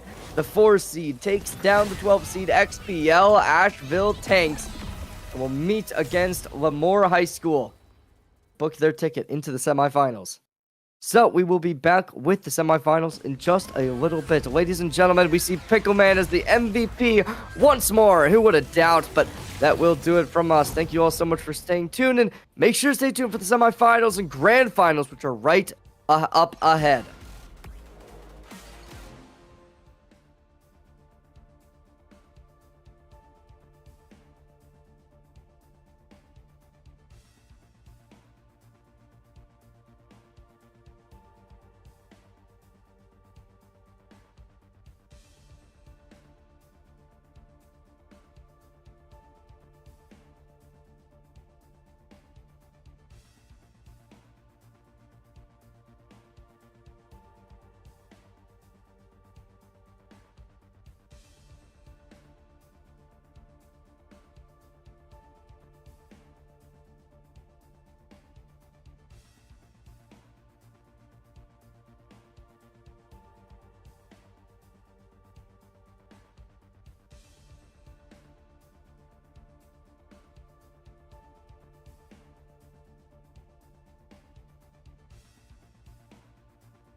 And we're Welcome back. Oh, sorry about that, Ladies and Jerry. gentlemen, returning one more time, well, two more times. We got this up and coming semifinals as we have two phenomenal teams right on the docket for you. Labak High School versus the Falcons of this. All right, one second. It is going to be the XP League Frisco Falcons coming on in. Two teams getting ready. We start off on the convoy once more as our first choice, and after this we will get to go on, see what they do have in store. Likely a domination, but it is going to just be that first map up and coming. So far, we have seen one of these teams, that being the XPL Frisco Falcons, having a very, very close game number one on the convoy side, going the distance into overtime. Then after that, a 2-0 victory in the domination. Now over towards the Labak High School. We haven't seen them yet, but we know that they've been able to do a lot. They had a upset win just before this against Lake Belton High School as the 6th seed going against the 3 seed. So whether or not they're going to be able to carry that momentum, that'll be the question, and we're here to find out. Absolutely, and these games have been relatively close, and I would like to go ahead and just quickly go ahead and reference everyone. Hello, my name is Nightmare as I join along with Cherry for these rest of the games here. Trying to go ahead and make sure that we do have these matches all on together. It seems like most of these bands, if not all of them, are relatively meta. They have all been stuff that is really coordinating and pivoting the actual team comps and force teams to kind of respond to them. Actually, we're looking and seeing that we have quite a few newer faces, in fact, as well, right, with the typical Angela and Daredevil Hover. It's such strong picks since they came in last season. Got these new characters ready to lock in. We saw the Angel last game. This time we're going to see it again. And we do see a lot of that Daredevil as well. A nice fighter, good duelist-based character. And we'll see what they do end up coming off with it. The Groot as well gets locked in for Labak, as they got both teams mirroring that Raccoon. And as well as that, the Angel gets well. Beyond that, a couple different picks for both teams. A lot of tanks that could possibly be nice for that supporting of the Raccoon, who really is just trying to keep the whole team supported, healthy, all that good stuff. As the Falcons see what they can start off with on the defensive side. Obviously, they are coming in here as the lower seed Labak. They got a lot going for them. The 6th seed versus the 7th seed. You know, not to make any jokes or anything, but it certainly is two numbers that have a lot of history together, especially in recent times. Yeah, as we do have both teams doing their respective push on through the mid. They're trying to go ahead and destroy the terrain so they can have a bit of an easier time on the walk-in. Groot already almost half HP, taking many of those shots, almost getting picked off in their corner. Really having to take all the damage from not only the squids, but also the push-in from the Bucky, of course.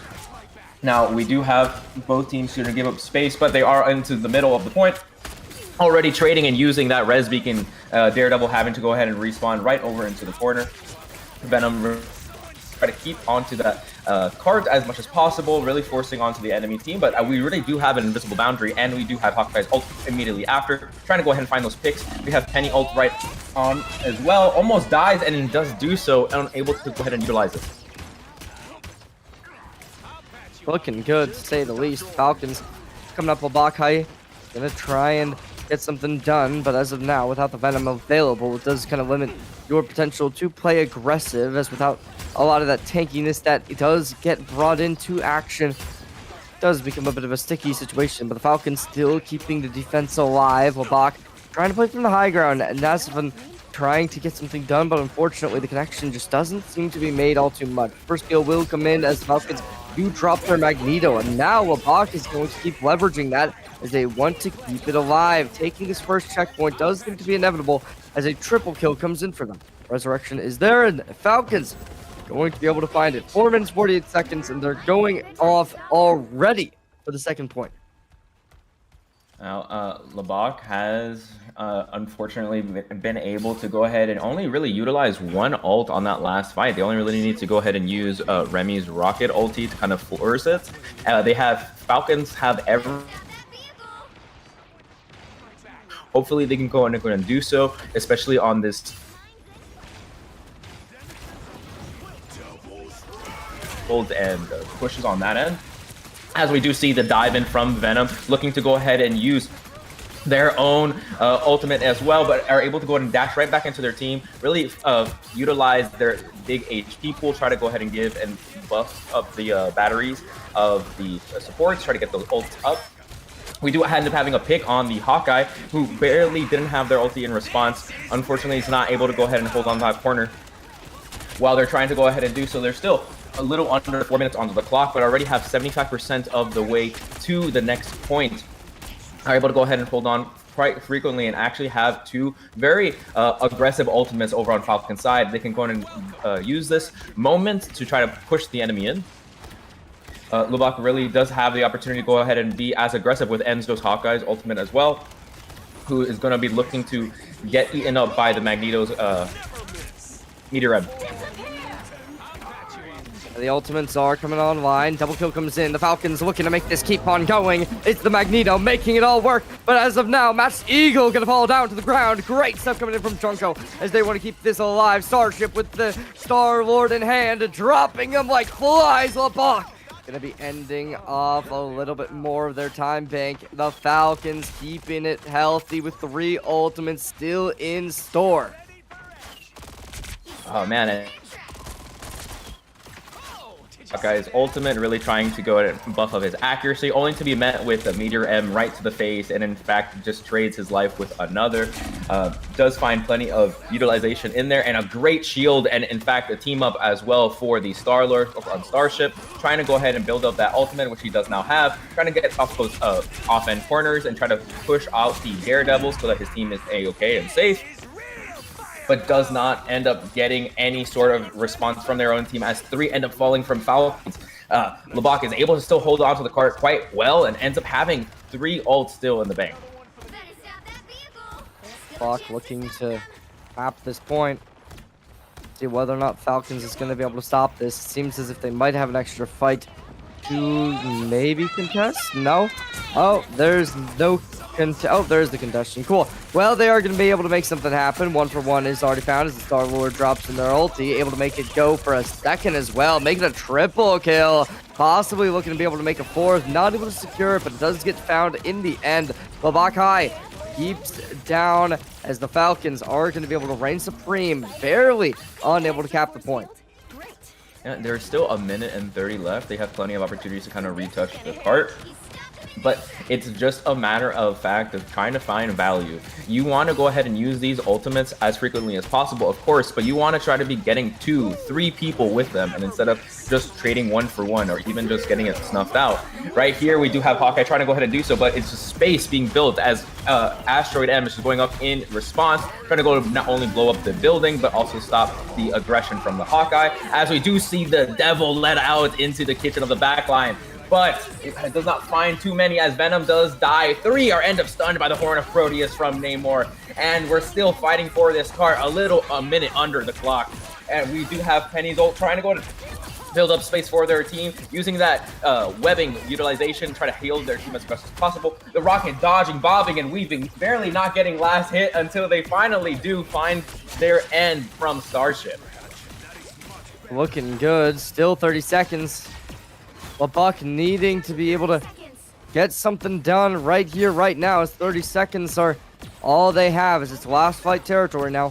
The Falcons gonna have 2 ultimates up. That could possibly be enough. Obviously, the Rocket, certainly not an easy character to beat, but it's definitely not going to be impossible. We will see what they do end up having. Those 9 seconds needing to proc the overtime. Who will be the one to make it happen? That'll be the question. First ulti comes on in. The Rocket's going to be the one to drop it into action. Ethan pushed into a pretty rough spot as it will be the first kill. LeBlanc getting shut down, but it is going to be enough as the kills keep going. Trading 1-for-1 for 1-for-1. LeBlanc going to have the ulti from the Venom dropped in. Won't be able to get too much value by the looks of it as the Falcons still reigning supreme, needing to make sure they tape on this payload, as if you allow this overtime to cap, that time bank refreshes. Star-Lord finds their first 2 kills. LeBlanc down to a 4v6. The respawn timers does come through, though. They're very good at prolonging despite LeBlanc, and it doesn't seem like they're going to end anytime soon. The Falcons still trying to make something happen, but as the Star-Lord drops, to the ground. It'll be looking rough. It'll be looking desperate. Junko trying to get something done from the high ground. Won't be looking like they got much going. Team out as well, just still trying to sweep away. But as the spider sweep keeps on going, they can't find the kills one would be looking for. LeBuck finally dropping down 1, 2. Can they get more? That'll be the question, as the HP does seem to be faltering right about now. 2 players down. The ulti start activating. The Raccoon keeps it going, but it will be done for LeBuck. By the looks of it, as another 2 players fall down. The overtime delivered, but it has been good before. Not this time. Overtime falls. LeBuck goes down right before they hit the second checkpoint. 2, 1. And that was a incredible hold from Falcons. Really able to go ahead and not only utilize the nest from the Penny, but also the just ability to cycle out their ults a bit more and try to get not only 2 but 3 people with Starship's Star-Lord ult. They were able to go ahead and really fight tooth and nail for that last fight, however, and LeBuck really showing that they can go ahead and bring it to the best of them. Falcons making it work. The defense looking perfect. How will they progress? That'll be the question we're going to be looking to answer as the second half comes on in. LeBuck moving to the defensive side. Not too many changes do come into play, as now LeBuck having to go on to the defensive side. How do they adapt into this? That'll be the question we look to answer, as the Falcons, they've been a phenomenal team so far, as we had mentioned earlier, right? They had such a strong, close win against the XP League Ackworth Ghost roster in the first round, which we watched going the distance to 3-4. So they have that resilience when it comes to these long, drawn-out fights, these long, drawn-out games. But in that second game, we didn't really get to see it, but they didn't drop a map either to Maplewood Richmond, who they've so far been undefeated, have not lost a single map. Their opposition, LeBuck, different story. They had a very close game against Palmdale, the number 11 seed. So we'll see whether or not they're going to be able to keep this game going into a third map as well, or whether or not it will just be the Frisco Falcons keep up the same level of domination they've been showing so far. No, absolutely, absolutely. And it's going to really come and pivot down to what do the teams want to respond, not only with what they kind of play, but also just the type of comms that they want to be utilizing, right? Whether they play a little bit more aggressively, whether they need to be playing a little bit more defensively in certain situations. I want to really shout out such incredible play from Starship in general, being able to go ahead and go into the enemy team comp, right? Utilize the team up with the Rocket to go ahead and build up their own ultimate, utilize the safety of the team up to kind of bob out, and then you obviously do have the team up with Penny themselves, so it really gives them that defensive backline with stopping all that dive from the Venom and the Daredevil. Falcons gonna be looking good. Another kill goes their way. LeBuck still gonna be on the back foot as the point does keep creeping forward. As 2 minutes 50, all they're left with. Can they get something done? Ronick trying to get something, but unfortunately, as they play this Loki, they're going to be having a lot of peel going their way, as now Team At pushing forward, trying to get something done. This ulti is being huge right now. They're gathering so much space, and it's not getting respected. LeBuck just limiting any real chances as they all fall down, and LeBuck High already going to be conceding this first point by the looks of it. They were able to go ahead and use 2 invisible boundaries back to back, but were met with the Horn of Proteus into the middle, which can go ahead and one-shot the enemy Invisible Woman, which ends up affecting quite a bit. They were able to go ahead and build up enough of the point. Now it's 4.5 minutes on the clock. They're going to need to re-identify what they need to be doing for their defensive lineup, as we do have Meteor M over on Magneto, who's looking very aggressive. In fact, he's playing in the middle of the building, trying to make sure that the enemy team can't even just touch the cart. They're building so much space, even just stopping the Invisible Woman from being able to affect anyone over into the front lines, building as much space as possible. Even Punisher having a difficult time of just getting away. Sir Tilted really sticking to his name as he's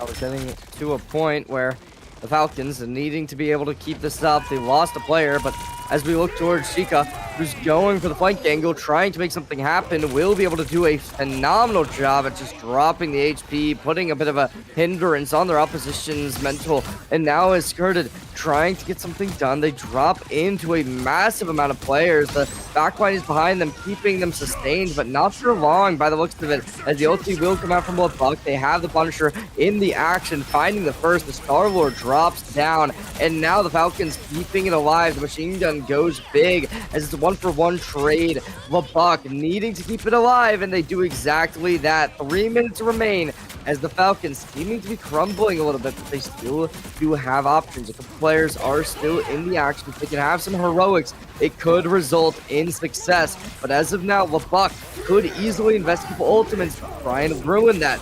Ulti comes in. Unfortunately, the Magneto not able to make a connection with the Rock. But now as we see this ulti come through from the Rocket Raccoon, they're not going to want to let it go so easy. A 1-for-1 trade keeps this game alive, but it is still competitive for T-Mat, who wants to get this Spider ulti right on target. A triple kill comes in as the Falcons look to end this right on here.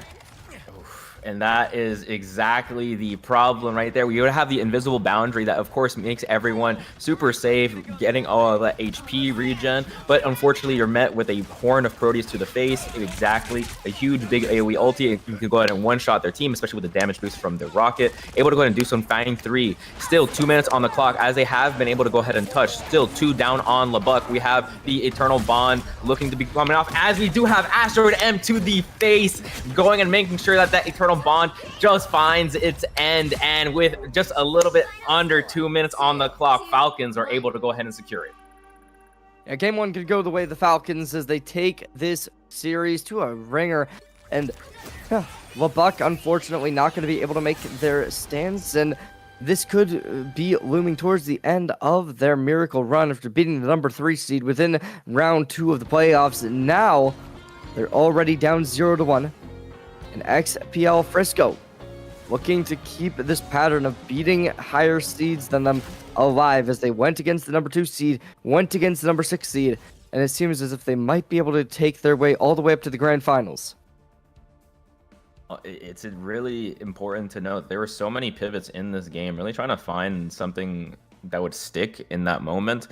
This being such a tried and true map, it could very well be the difference if they just go ahead and swap over to a particular domination map, or even just a convergence can really be the key difference maker. But we'll see if there is any sort of pivot going on in this next one.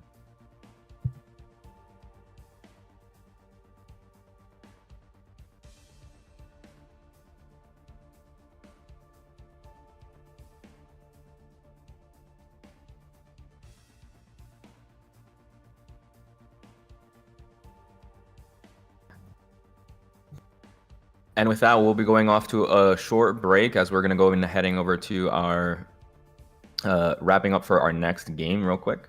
We'll see you guys shortly.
Welcome back, ladies and gentlemen. We're joining you once more. The semifinals here and now. The VHEL Valhallan League is ripe and ready as the ESC qualifier. Winner of this goes up to the grand finals, goes to look to book their ticket down in Orlando, Florida for the National League. This is coming up right now.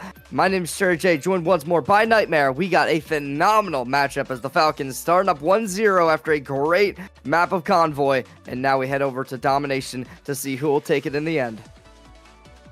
Yep. And as we were noticing before, the comps do tend to change in Domination quite a bit, right? Some of the bigger AoE ultimates, just like you can kind of see with Starship hovering over on the Moon Knight, both teams actually are looking to reasonably ban out characters that they don't want to have to go deal with last game, right? Defending the Phoenix in preparation for the possible Penny, which they had banned anyway, but they also don't want to deal with the Rocket, right?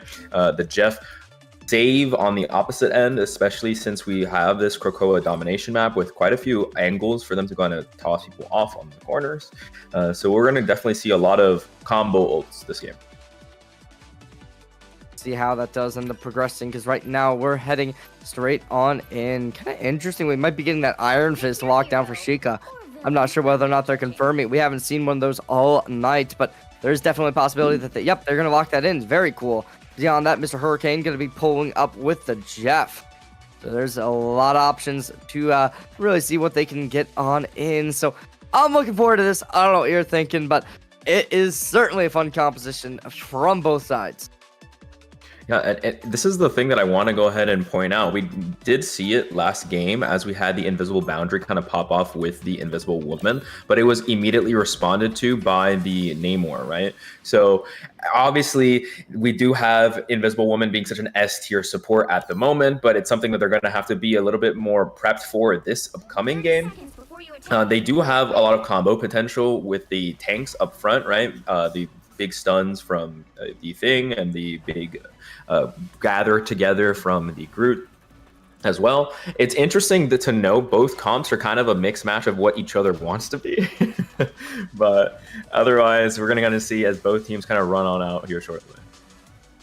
The battle starts in 5. We got the Falcons coming straight on out. We'll see who's going to be able to take it, but as Lebak starts on, All you need to do is capture the I'm leader. a little bit curious on how they're going to be able to make this composition work, right? You have a lot of characters that are very good at isolating options, that being the Helen and that being the Iron Fist. Now, whether or not they're going to be able to make something happen with this, that'll be the question, but as Sheikah comes up, they're going for a bit of a flank threat already. Mr. Hurricane coming on, they're playing that longer range. This is a very interesting idea as they don't want to go too aggressive because they don't have that ultimate up. Once they get that, they're going to look to go for those sneaky plays. As the Falcons already started off with a man advantage, they're going to look to try and leverage this lead. They take the point to start us off, and the HP of Lebak is already taken to the ringer. Low HP all around, 200 for Timat, and it could possibly keep it going. But as we do see them just in a bit of a standstill, a prolonged engagement, static play from each and every area. And it's going to be looking for the Falcons to keep this up as they were the ones who've been on the front foot so far in the series, and it doesn't seem to be stopping anytime soon, especially as Star is able to find this first pick onto Lebak. Yeah, Moon Knight is such a crucial pick into Lebak's comp, right? Being able to go ahead and shoot at the Loki clones, bounce them out, and just get free Onk charges. Whether you're just going to hit the Thing that has no shield, that can't stop any of the damage coming on in, and even Groot's a huge target as well. So it's just a free game for Starship building. They're already having used Khonshu and built it up again. Looking good. We're about a couple ults online already, but there's going to be a little bit of a headshot activated as Starship trying to make something happen. They got the ulti online, could possibly look to go for it. Is going to inevitably end up opting in. Nizafin going to be dropping theirs as well, looking to get some damage done, but it's going to be dealt from the side of the Falcons first, picking up the first blood. The Thing, low HP, looking to get them taken down, but the Jeff Bolt picks up too, looking to spit him off the map, going to be able to do just that. We see him taking him for a ride as they go straight into the void. Mr. Hurricane sends them flying. And now Buckeye gonna have to back up at 75% last fight territory already, as that first prolonged fight gave the Falcons so much leeway as that clock kept ticking up. Yeah, and we do see a pivot onto their comps, right? They had to swap off the Groot for the Magneto. They had to go ahead and swap the DPS so they could go ahead and have the side lock, so have a more ranged option to kind of deal with Starship, who already has the Khonshu again, looking to go and zone them out, and ends up finding 1-2 both of the invis, even the Loki getting the swap off in time. So they have no supports for this fight. 3 down, their tank falls on soon thereafter. It seems like LeBucks are going to have to go ahead and give up this point and really reassess these things for the next fight.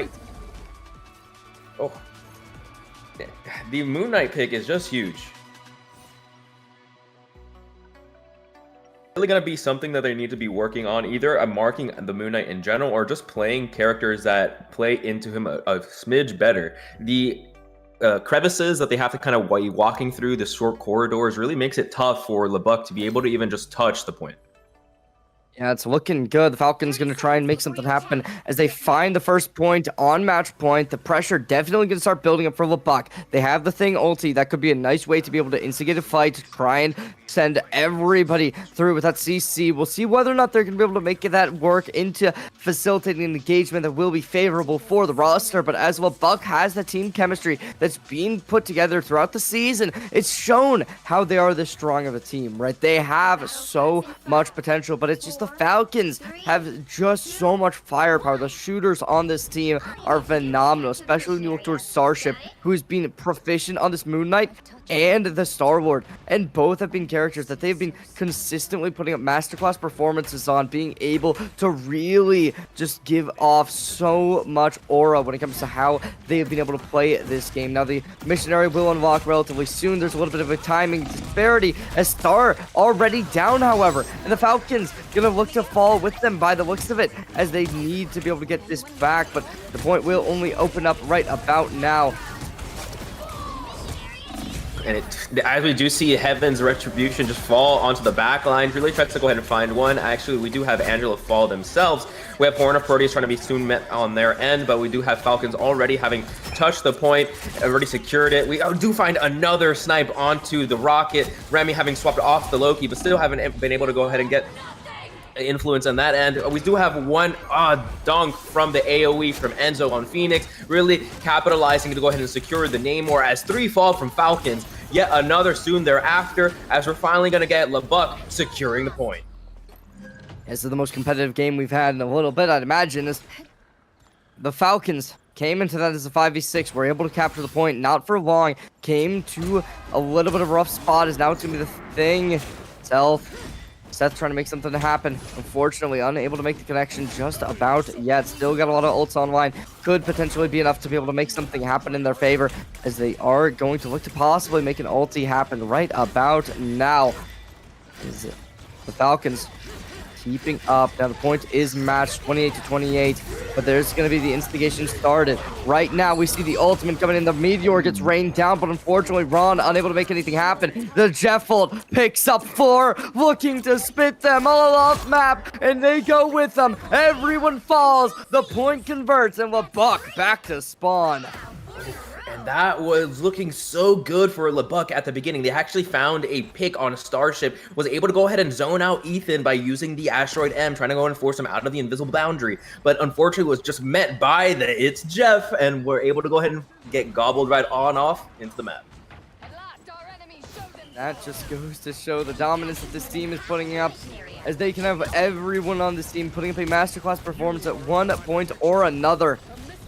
And we will just have to wait and see what does inevitably end up happening next, as we still haven't seen anybody die in this next engagement. The Falcons still holding on to the point, looking to prolong this as long as possible, as there is going to be the first blood going the way of LeBuck, trying to keep it alive. Still, however, the Falcons have a couple ults, a couple tools that they can make happen. Step back into the engagement, trying to rock this point as much as possible, as Sheikah's trying to get something done on that Iron Fist. It's going to be looking pretty good. A couple kills go the way as LeBuck lights up the kill feed in red. Starship able to find one, but that's about all they're going to get so far. Still not much ending it off. It will be LeBuck taking control for final fight territory for the Falcons. All right, and they are showing some real life on this last real ditch effort map. LeBuck holding it at 60%, really able to go ahead and possibly secure it for maybe one more fight, another TP, as we have Starship really eating a lot of damage, trying to go ahead and walk on forward, trying to make sure that he can build up the Khonshu for his team, who needs to do so. Teammate almost gets blown up, but doesn't quite do so, as we have Seth having their ult soon thereafter, really just being able to go ahead and stop any of the Heaven Retribution, but isn't able to go ahead and pop up their own ultimate as they're met with more Proteus in their face. Jeff, again, being able to go ahead and find a few, not only, but just both supports and a crucial tank, as Hurricane has just been so good tonight. Been looking phenomenal, as now that will do it by the looks of it. Just need to play aggressive, make sure LeBuck can't get onto the point. It could certainly spell at the end, but maybe they do have a touch in store. I wouldn't have imagined that they do, but yep, there they go. All 4 players onto the point. That's going to be over here. Gackle trying to get something done, finding the first. Really good stuff as they drop the ulti right on in. The Falcons trying to make something happen, but as we look towards Ronick, still gonna have a little bit of a tough time trying to focus the Jeff, but unfortunately not able to make it happen. Instead, it'll go the other way. LeBuck gonna drop somebody in exchange. A 5v5 situation goes even more awry as LeBuck drops a 4th, a 3rd. Everyone crumbles. The kill feed likes blue. It's an American flag as it's blue to red to blue to red as the Falcons take over time and bring themselves up to the grand finals, booking their ticket to make this history. And it was such a well-fought map, really showing life there at the end for LeBuck. But at the end of the day, Falcons, big crucial picks on the DPS are just able to go ahead and build up ults just a smidge faster and able to go ahead and use them just such fruition. Honestly, it was a matter of them even marking Starship at the end as well, but Mr. Hurricane was really able to go ahead and secure any sort of falter or misstep that his team might have had in order to get those big gobbles right off the bat. It was insane play. Gonna be the XPL Frisco Falcons taking their way as the number 7 seed within this bracket all the way up to the grand finals. Gotta give credit where credit is due. And on the other side, they fight against Lemoore High School, the number, 5 seed. Tragedy strikes against Speedway, I suppose. Or no, number 8 seed, sorry. Speedway. I mean, despite what we saw from Mr. Pickle, who was an absolute monster on the DPS, it does seem as if Lemoore got the better of them in a 2-0 fashion. They will be the victors, and it just goes to show, right? They took down Stockdale, the number 1 seed. You'd imagine that they have the capacity to be the best team here. And as XPL Frisco will have to challenge them next, we'll have to wait and see who will be able to find victory in the end. But ladies and gentlemen, we're going to be gone right after this. We have the grand finals. Don't go anywhere. See you then.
And we are back, ladies and gentlemen, joining you once more. We are back for grand finals time. It's Lemoore High School versus XP League Frisco Falcons.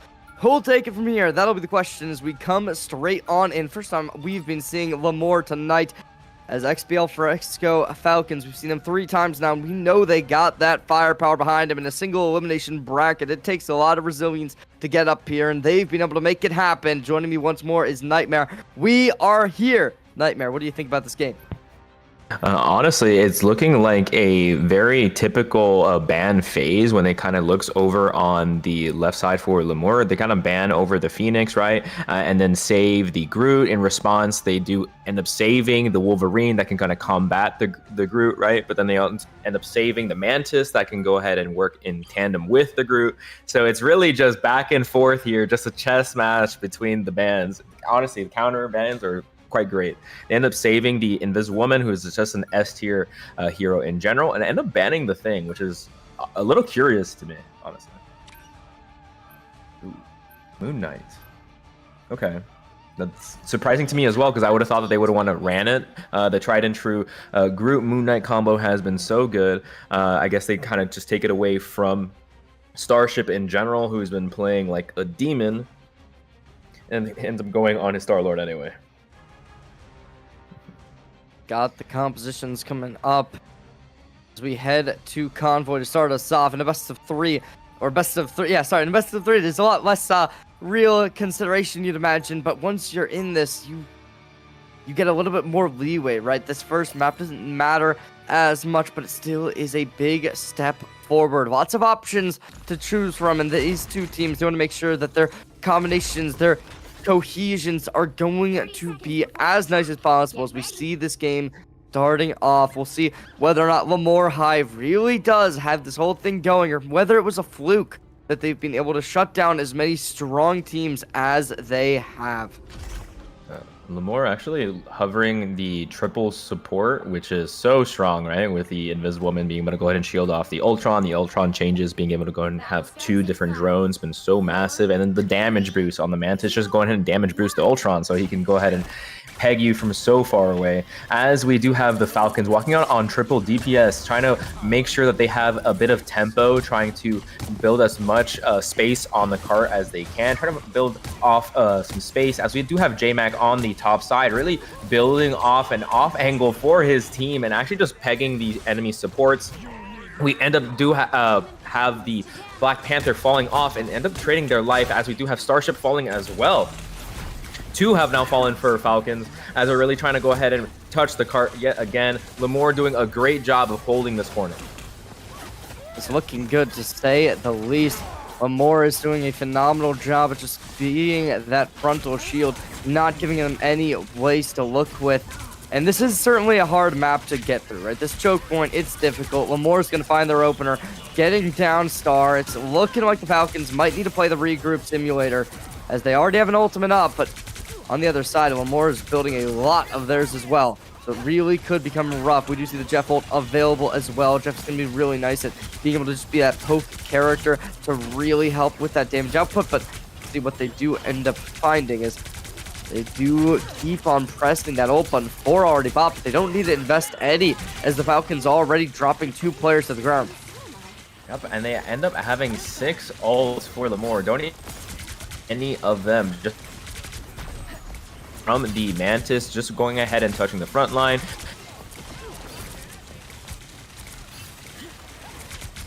Back end, Falcons really need to go ahead and swap it on off. As Starship ends up falling, they still do have the triple DPS, but just not working out here. They need to go ahead and have another tank. Working phenomenally. They're just a well-done unit. And that's going to be something that really does just go to show this team has that dominance behind them. They're being able to prove themselves through it all. The Falcons gonna still have only 1 kill, taking down the Groot. The Lemoore, on the other hand, completely destroying over half of the time bank has been disrupted already, shut down and burned. And now the Falcons having a lot of ults. They might just need to burn them all to be able to find this team fight. Whether or not that will even being enough. It certainly is just going to be that's the question. Lamore gonna have to deal with it, and now okay, the Falcons finally able to get through as they take down 2 players. Lamore shouldn't, keyword shouldn't, be able to keep this in their hands, but we will have to wait and see as the Falcons they push it pretty far. They get through the choke, which is definitely what you were hoping for. Oh, absolutely. They do end up still stick onto the triple DPS. They end up having Starstrip's ult here that can go ahead and force a lot of response from the enemy, right? Who can go ahead and peg out the Ultron pretty easily, but can get snuffed by the Emma, who's looking to go ahead and walk up and do so at the moment. Trying to go ahead and psionic seduction the enemy team, but does not do anything except for propping the Sir Tilted's passive. Almost gets a pick on the Jeff, who tries to go ahead and eat them. Mr. Hurricane ends up taking some into the back line, and they have the Ultron popping ult and ends up taking Star-Lord's life right on as well. Able to go ahead and pressure them right back to their spawn and make it impossible for them to touch the cart with 30 seconds left on the clock. Lamore is making this whole thing still looking to be their way. Last fight territory, unless they can win this. See whether or not the Falcons on this Wolverine pick will be able to make any real changes. This is where it does come down to the ladder. Looking good. Sir Tilted trying to make something happen. Going to be disrupting everyone. Just trying to climb on down. But unfortunately, the damage goes the way of Lamore as the double kill comes in from the Magneto. They follow up with another one. Slamming down. Lamore brings them to their knees as that'll do it. Overtime race getting full held on first point as it will be the Falcons to fall down against Lamore in the grand final. Oh, man. I want them to go ahead and understand that they did build momentum, but it took so many ults for them to kind of do any pressure on forward. They do need to kind of rework their strategy as far as the triple DPS here. The tanks on Lamore have been insane. Being able to come and use their ult in tandem at the end there, they end up Groot ulting or strangling Prison 3, end up using the Asteroid M to go ahead and dunk on 2. It was just incredible pressure. He is Lamore. Now they go over to their attacking side. Will Falcons be able to replicate the same success that Lamore showed? That'll be what they'll look towards. But I'm a bit concerned, right? We see the Doctor Strange coming out. It's an interesting pickup. And I'm not sure how the mobility is going to support them while playing on the defensive side. Maybe they'll be able to throw them for a loop, but it is definitely concerning. 30 seconds Ooh, they're actually not going goats. Falcons deciding to go 4 tanks into this comp here, which would be some sort of hold for sure, as they can kind of just have a lot of HP to kind of play with, really let the supports build up their ults and battery off of them. Lamore trying to be as aggressive as possible, hovering over the Storm and Jeff. We're trying to look for those Jeff Nados, and as we do get a pause.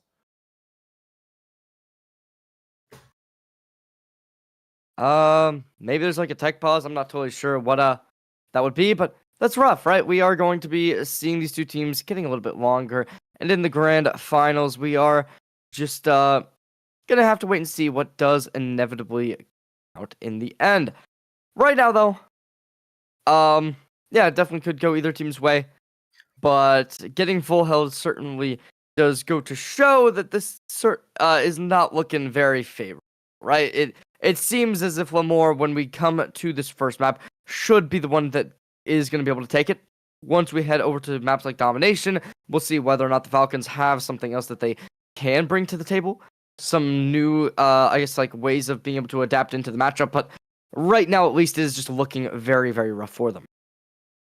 I do want to note that this can be an opportunity for them to kind of not only assess, obviously, this game, but the future games.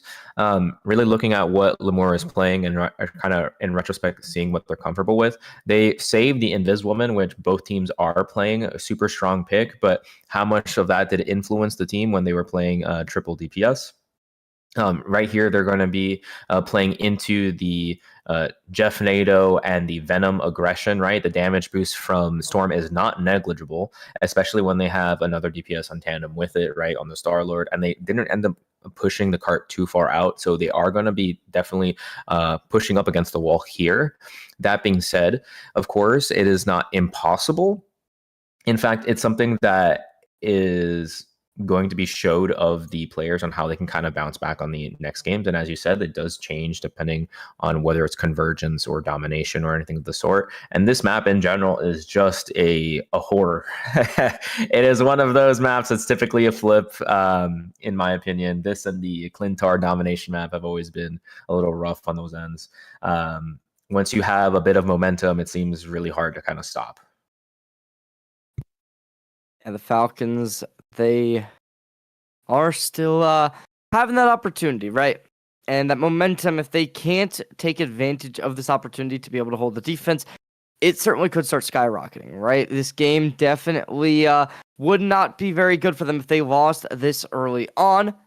Obviously, there's still a lot of opportunities to take map 2. You're just down to a best of 3 to finish us off. But we know, I don't think that should be too much. Now that I really consider it, like, having momentum in a game like this doesn't really exist. They take like 5-minute timeouts between every map, so you have time to just kind of reconsider your thoughts, recollect how you want to play the game, and you'd imagine that break should be something that will allow them to be able to get further within this series.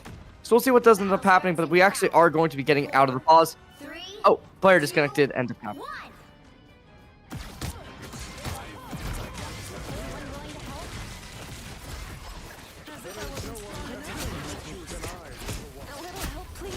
Well, we get back on into the game. Lamore is going to be able to find the first, looking to instantaneously bring this game to its knees as they already are opting in Plushy, Slushy, keep slicing them down. They rock the boat and keep on. Timat down for the count by the looks of it as 100 HP, needing to get the healing on, but it's just going to be the Falcons dropping like flies as it's everyone going through. Free Guy Bro looking to make it all happen as a double kill from Lamore brought down. It's 3 minutes and 20 seconds and they already on the verge of taking this game. 2 Falcons players dropped. Now they want to get even more done and dusted as Ethan, please, looks to try and get some damage down. It won't happen just yet as the Falcons lose another player. Their tank is off the board. Lamore shuts down Ethan as it's the Jeff to get taken down. Lamore High School brings the first game 1-0 win. And something that we kind of expected, right? It was a little bit hard for them to kind of hold on there, especially with just the comp that they were running. Really gives them a lot of gas early on, right? So it's all about, again, XPL really trying to come back here and rework the board, trying to go ahead and maybe change up the bans a little bit, and even the saves. Honestly, just in general, I think that would be the difference maker. They shouldn't take this too much to heart. Nothing really happened this game as they didn't really get to go and play too much of it. I think this next one will be a lot different. See, I mean, right now, though, it definitely is looking rough. Lamore High just being able to completely shut down that choke point. Not an easy thing to get through whatsoever. We'll see what does end up happening in game number 2. Obviously, the MVPs looking really good for Plushy Slushy, who was on an absolute tear. 14 kills, 0 deaths. And that's certainly a player we're going to be looking out for the rest of this series. But we're going to go to a quick little break. We'll be back in map number 2. Oh, we're still live. I just assumed that we will be right back. So remember, we will be right back. But we will be back right after this. See you all next time.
Welcome back, ladies and gentlemen. Game number 2 is upon us as the Falcons lost 1 very dominantly to the Lemoore roster with over 2 minutes remaining. Lemoore was able to find the game number 1. Now we move to domination. Will the Frisco be able to equalize, or will Lemoore move up to match point? My name is Cherry J, once more joined by Nightmare, and we got a phenomenal game right upon us. Yeah, and it's important to know that they did actually swap up the bans here in this next game. Falcons actually respond by banning off the Storm. They saw it for a smidge, and they were not willing to go ahead and see it again, and then want to go ahead and save Starship's tried and true Moon Knight, really give them that damage that they need to go ahead and do, and give them the confidence that they need to go ahead and run the double tank. Needed. And interesting to note that they actually save the Loki. The Loki is going to be in tandem with the Gambit, right? They can go ahead and use both ults in such fruition and such tandem that they can kind of go ahead and really fight the enemy so aggressively. But Loki typically is a bad pick into Moon Knight, right? It gives him the opportunity to build his ult really easily. And they ban off the ult, trying to stop off the triple support. Pick your hero or villain. I'm not Looking judging. a little bit rough, but as of now, Lemoore is just playing to try and make something work. How they're going to be able to do that, we will just have to wait and see, but it's not looking good, right? The XPL Frisco Falcons, they got to be able to bring this back in some way, shape, or form here and now, or else they will have to get a reverse sweep, and we know, even at the highest level, reverse sweeps are very uncommon. Reverse sweeps are very, very difficult, but not to say that it is uncommon, but I would say not impossible, right, for them to kind of go and do that. Lemoore actually just swaps off to the Magic, which is something that I've been chiming away at in the back end for a little bit now. Magic's someone that can kind of really take the benefits from the Gambit ultimate very well, especially when they're going to be running the Loki. So she has 2 of them. She can kind of be jumping up and doing the spin as many times as she wants to be doing in her ult. So I'm expecting to see blue pop off this game. Have to get right on into the action as we are just going to have both these 2 teams fighting at it. XPL Frisco Falcons going to be running some more composition than what we've been seeing so far from them. Not too many changes overall. Same with Lemoore. Both teams just going to look to run this down. The Doctor Strange will be able to give them a bit of movement capabilities. They instantly find congestion, but it is going to be a little more controlling the point to start us off. The Falcons needing to be able to find a way in, but how they're going to be able to do that will be a to be determined, as currently Lemoore is just holding strong, cementing themselves on the point. Yeah, able to go ahead and use the J-Max Strange Portal to kind of cut off the enemy from touching, but not only that, but be able to go and touch themselves. They actually got the points for percentage already, 5% in. The actual rogue pick being really hard for them to kind of be able to utilize in the moment, as they're trying to find an opening on the points, 15% away, and actually they do have 1 fall off, as they do have blue end up taking their own life, as they end up diving in too fast. We have Angela really trying to dive into the backline. There's a quick swap on Loki, but ends up getting picked as well. Falcons able to go ahead and reconnect to the point. It's looking good. 2 kills go the way of the Falcons. They want to try and leverage this. 31% goes the way of Lemoore, but that's about all they're going to get. As now the Falcons are looking to just keep the go button being pressed. How will Lemoore respond? That'll be what we look towards, as it's certainly not looking good for them. As the Falcons, a couple ultimates online. The Gambit is almost at their ult, and we know that is certainly a player who will have a lot to be able to make happen with this. Yes, and they end up having 1 person end up falling. They do have Starship trading away as they try to go ahead and use their contra, but weren't able to go ahead and do so, as the It's Jeff goes off, but does not find an opportunity to go ahead and jump off the map with anyone, as they end up falling as well. But they still have percentage going off onto the point, a solid 40%, as Lemoore finally ends up getting it back. Plus, she ends up getting a kill onto the Angel, who ends up falling off onto the map after getting anti-aired.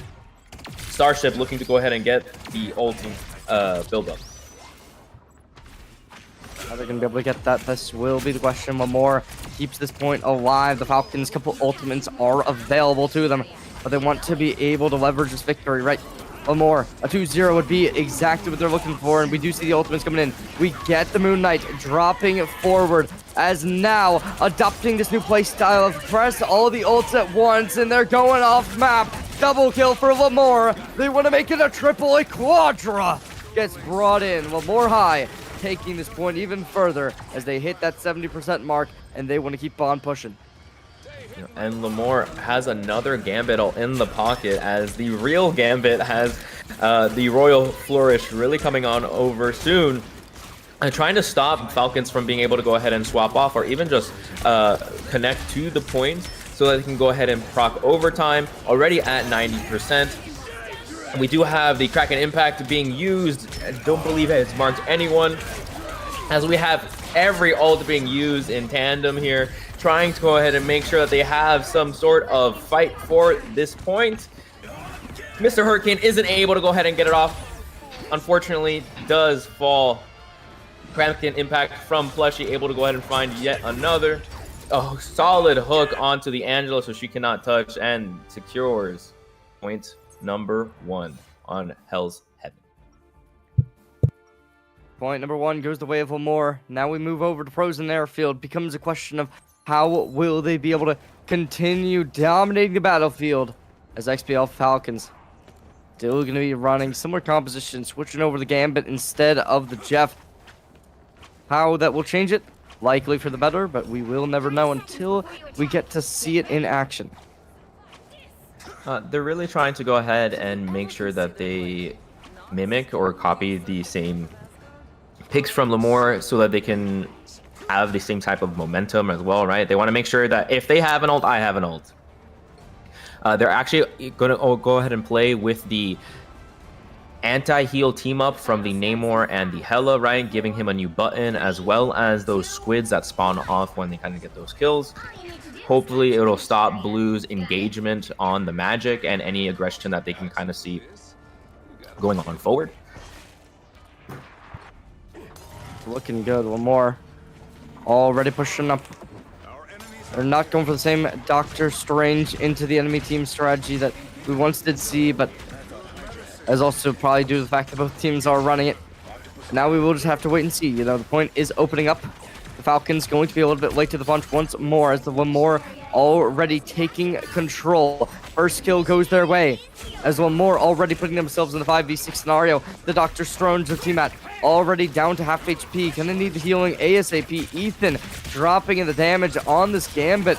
What they're going to be able to make happen, that'll be the question, because as soon as you get that ultimate, it can really just change the pace of this matchup. 1-for-1 comes on out. Lamore looking to keep up the pressure, but as Blue Banana Boy tries to fight with these clones, it will be a little bit unlucky. A double kill comes out for Lamore as they're looking even better than what we saw last game. They're not relinquishing at all and just keep striking while the iron's hot. Yeah, they really put the pressure on Falcons. Ethan felt forced to go ahead and copy the Gambit ult, make sure that he can go and get it off on his team, even though they were already down 1 and weren't able to go ahead and fight the 5v6. Unfortunately, they have so many ults on Lamore on the back end, really trying to go ahead and make it as difficult as possible, as Falcons almost gets hooked on Sir Tilted, but actually uses the corner of the map there to kind of stay on. As they get ulted from their own Gambit, the Royal Flush on the walk-in, they use a Horn of Proteus, actually hits the Gambit, but is able to go ahead and keep himself up with his own ulti, as we do have the Hela going up and get defended against by the Strange, blocking most of her own ult. The Asteroid M going up, trying to block any other ults going off. Making sure, again, they're having such a hard time just fighting on the actual point itself. 80% going off for Lamore. Looking good. 1 kill goes away from Lamore to be able to equalize in a 5v4.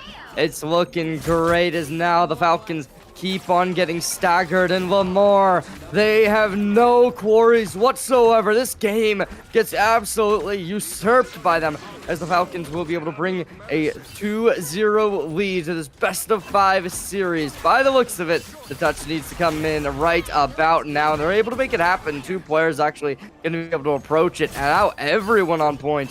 Will they be able to make something happen? That'll be the question, but as of now, it is still just going to be 1-for-1s coming out consistently. Back onto the point. Overtime seems to be relinquished as a double kill comes on out.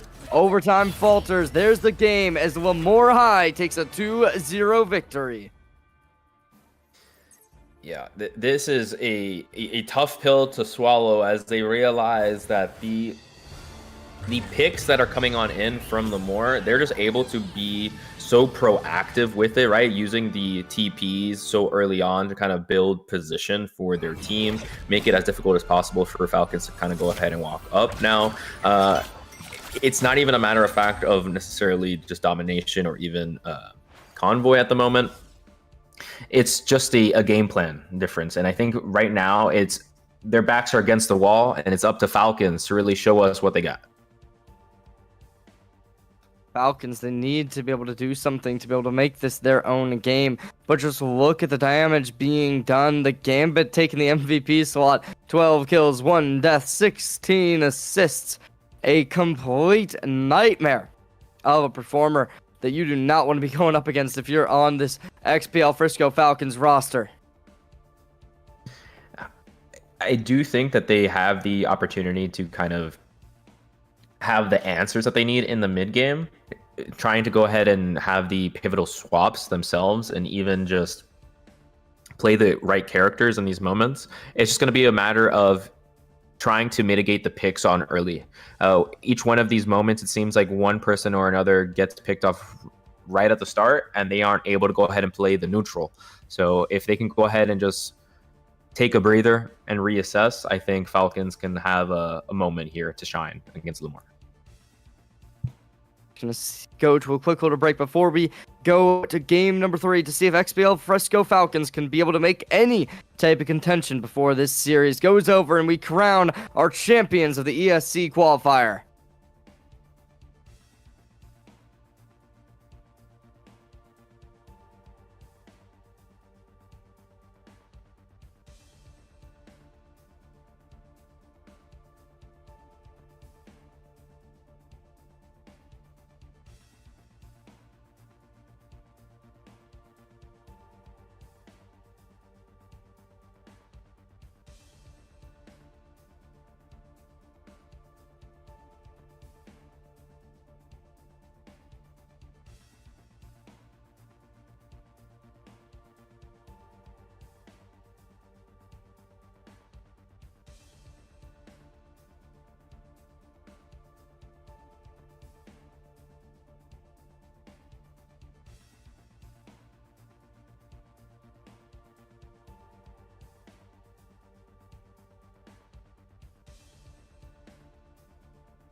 Welcome back, ladies and gentlemen. We're here possibly for the last time tonight as we got our grand finals game number 3. We'll see whether or not this will go to a 4th game, whether or not this will end here, and we can crown our ESC champions, the team to go down to Florida in June to spend nationals. But we are just going to have to wait and see as we get straight on into the draft. Not much is changing. Right, it's been very standard picks across the board from both these two teams. XPL Frisco Falcons backs against the wall. We look to convergence. It's the first time this series and today that we've seen a convergence. So, see how this does play out. But right now, we are just going to get right on in. My name is Sherry J, joined once more by Nightmare. And we're heading straight on into the game. Yeah, and looking at the actual bans and picks here, they're trying to go ahead and do a little bit of a mix of what we kind of saw on the other 2 games, right? Saving the Storm, which was banned in the previous, and then saving the Ultron, again banned in the previous. Trying to go ahead and give the Storm the drone, give her the damage boost, the ability to also damage boost the Ultron in tandem, give her an opportunity to be safe up in the air, right? And just so many opportunities for them to kind of be really aggressive from the Lemoore side. Falcons looking to kind of use that tried and true defense combination with the Rocket and the Penny, right? Trying to use every nook and cranny as a opportunity for them to hide those surprise bombs for many of the walking in Lemoore team, but they're going to be surprised with flyers, so. Game 1 is starting now. See whether or not the Falcons have enough in the tank to be able to shut down Lemoore. Right here, right now, it is going to be going through the distance, perhaps, but realistically, we're kind of discussing this over the break a little bit. It is going to be very rough. You know, the firepower Lemoore has had going for him. It is going to be difficult. We do see a couple adaptations. The Rocket Raccoon, it's been a hot minute since we've seen it, as well as the Penny Parker. Not too many characters that we've been currently seeing a whole ton, but whether or not Lemoore is going to be able to kind of counteract that, we'll have to wait and see. Absolutely. As we actually do have Lemoore using the clever tactic of swapping over to Penny at the start, trying to get that the health packs from the team up really quickly, because you do have a difference in the value as they try to walk on in.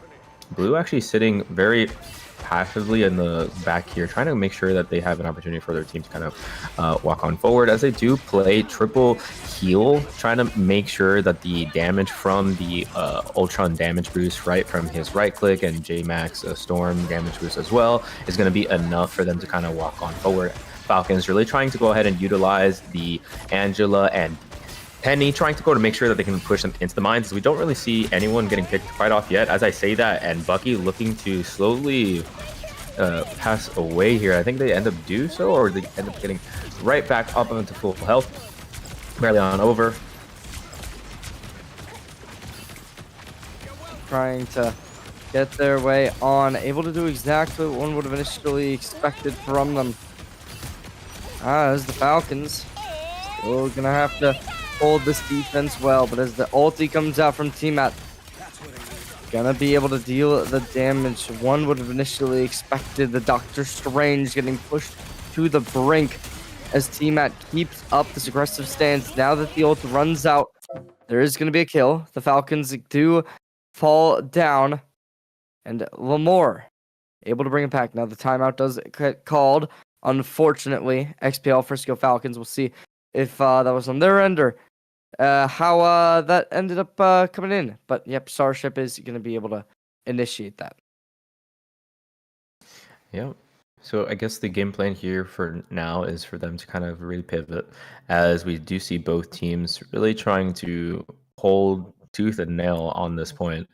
So many ults going to be proc soon on the Lemoore side, right? We do have 2 of the support ones. They can be a little bit more aggressive with plushies, as they can play with the invisible boundary, giving everyone else the HP that they need to do so.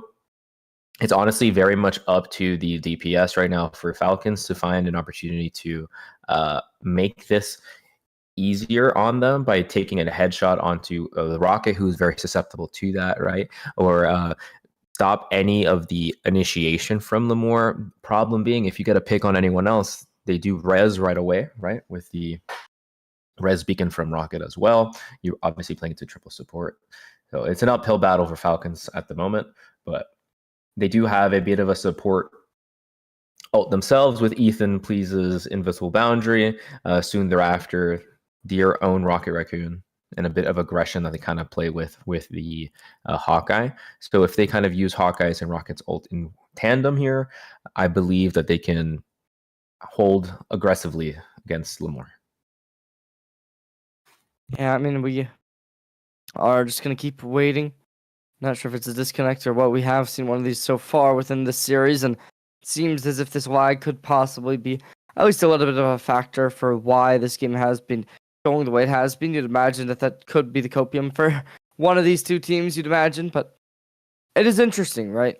Seeing the Lemoore High opting into attack first. You'd imagine they would get side pick. Falcons going for the defense. Traditionally, if you get that side pick, you like to go for the defensive side after winning your last map, but Lemoore's going to go for the attacking side, looking to possibly make something happen. The Falcons now going to try and get something done, but we do see the Storm ult coming online, as well as the Rocket Raccoon dropping their own. Now, as we see the double kill, Lemoore is going to be able to start off this objective, taking the first tick, looking to expend that. It's going to be XPL Frisco, and Falcons going to get a little bit of contention. Not for long as Res does come through, but with Lemoore having to get this rock online, it's going to look nice. The Falcons going to look to be discouraged and dismantled. Yeah, it's going to be tough here, but they've used a lot of time already. As you do see the Kraken impact from Starship, looking to go ahead and get an opening on the enemy backline. Did find an opportunity on the Invisible Woman, who was able to go ahead and jump away. We do end up having the port for Falcons to try to go ahead and secure this, as Lemoore is trying to make sure that they get the Eye of Agamotto, who ends up finding two onto the Invisible Woman and the Angela, who ends up unfortunately falling. They do have a hard time to hold on to the point themselves, as Starship does not find an opportunity to go ahead and make it to his healers. So they're down one now, aren't able to go ahead and touch much of the point themselves. A minute left on the clock. They're actually able to trade one. Ethan, please, able to go and get that last hit. Looking like Lemoore having this 3 players on the point could be exactly what one has been looking for. They commit to the point and get it unlocked. 3 minutes 30. See what they can find as they have to start pushing this payload. The Falcons roster going to start getting hit where it hurts as one falls, gets the trade. Axe comes through and finds them out. The execution ground from the Falcons is laid as this payload consistently is moving. No real halting power to it. Now it's being able to go ahead and get influence. They do have just a little under 3 minutes left on the clock. We don't have too many pivots happening from the Falcon side. They are very much working with what they've started out, kind of walking out with. They end up dropping the rocket ult to try to go ahead and have a beautiful angle, but it ends up getting immediately blown up. They end up dropping their own rocket ult and the storm ult as well in response. They do find Mr. Hurricane, ironically, with a hurricane. Now, they do have Blue Banana trying to go ahead and use that invisible boundary for them. Teamat trying to go ahead and build as many bombs as they can right in this corner, because they're going to go ahead and have to use the convoy upwards. Trying to actually use the spider sweep on the supports. Having a hard time trying to get any of those last hits on it, but does zone them quite a bit of ways from their own tanks, so they can go ahead and build space and buy time for their team. Falcons making it all go their way. It's a 1-for-1 trade. Lemoore dealing the damage, but it is going to be a trade coming through as an ulti brings them down. Lemoore absolutely blowing out Falcons from the water as they now are in a bit of a 2v6, which you really are not comfortable with if you are this Falcons roster, especially with the point about to be capped. You cannot be allowing this. You cannot be giving this option to the Lemoore roster. The space is just not being taken, and it just is the Falcons who've been completely getting their number. Yeah, as they do see the Heaven's Retribution being used, Angela looking to go ahead and dive on in. The Eye of Agamotto looking and prepped on forward as they do instinctively just push on forward. We have Lamore doing a great job of zoning Falcons away from the cart, making sure that they don't have any stop to their actual push. We do see the Penny unfortunately zoned away from their own team, and quickly Dude Guy Bro able to go ahead and find an angle, force the push from their Ethan Please, trying to stop the Eye of Agamotto, which again is being threatened on them. Huge opportunity to do so with 2 minutes left on the clock.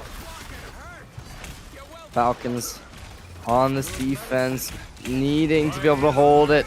But unfortunately, as we see the ultis coming online, it's going to be looking rough with already the rocket ult coming through. Double kill comes in from Lamore. Going to be able to find the trade as the Doctor Strange falls, but they're back up, and Adam ASAP.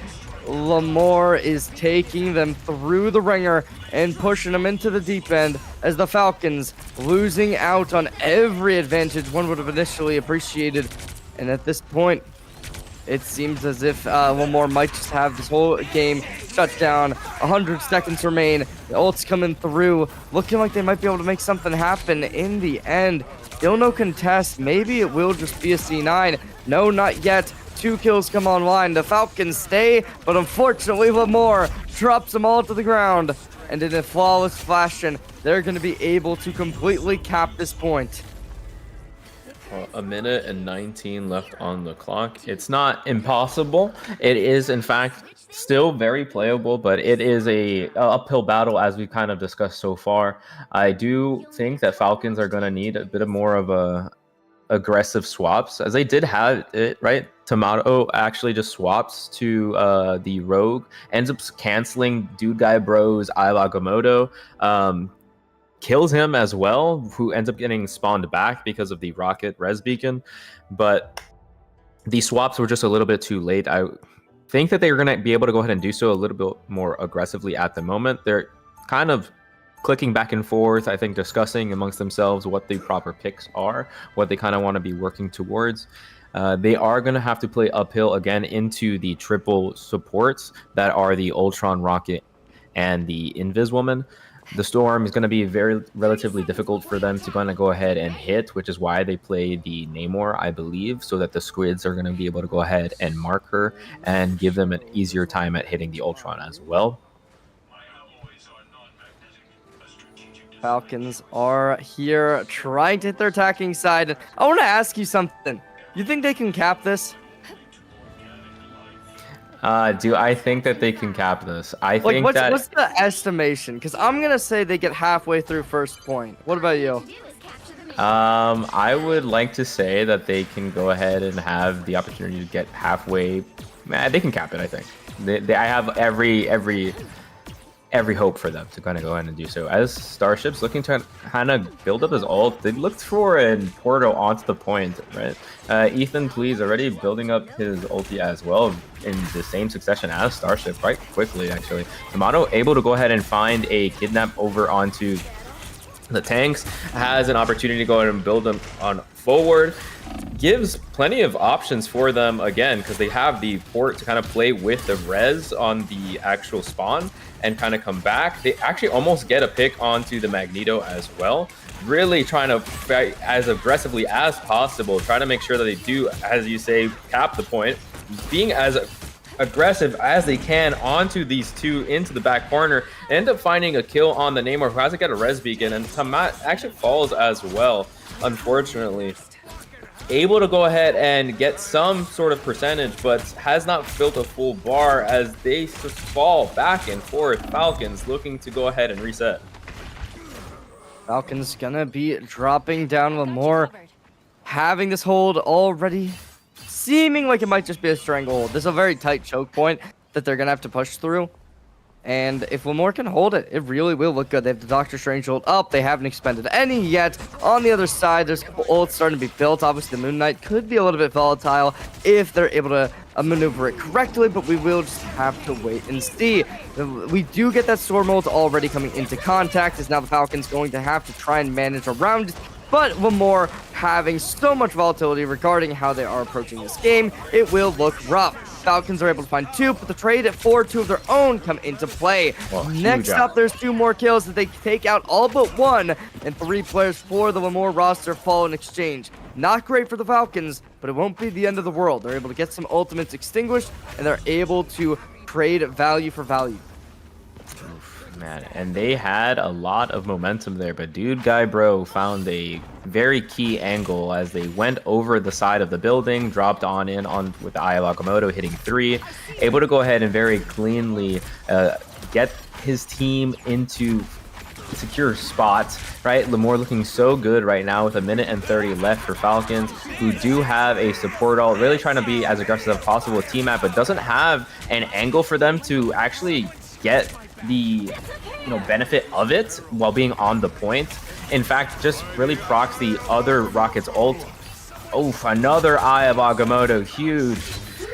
Blue ends up falling from the own Ankh as well, the Khonshu having fallen, hitting 2. Vic falling as well, Mag falling.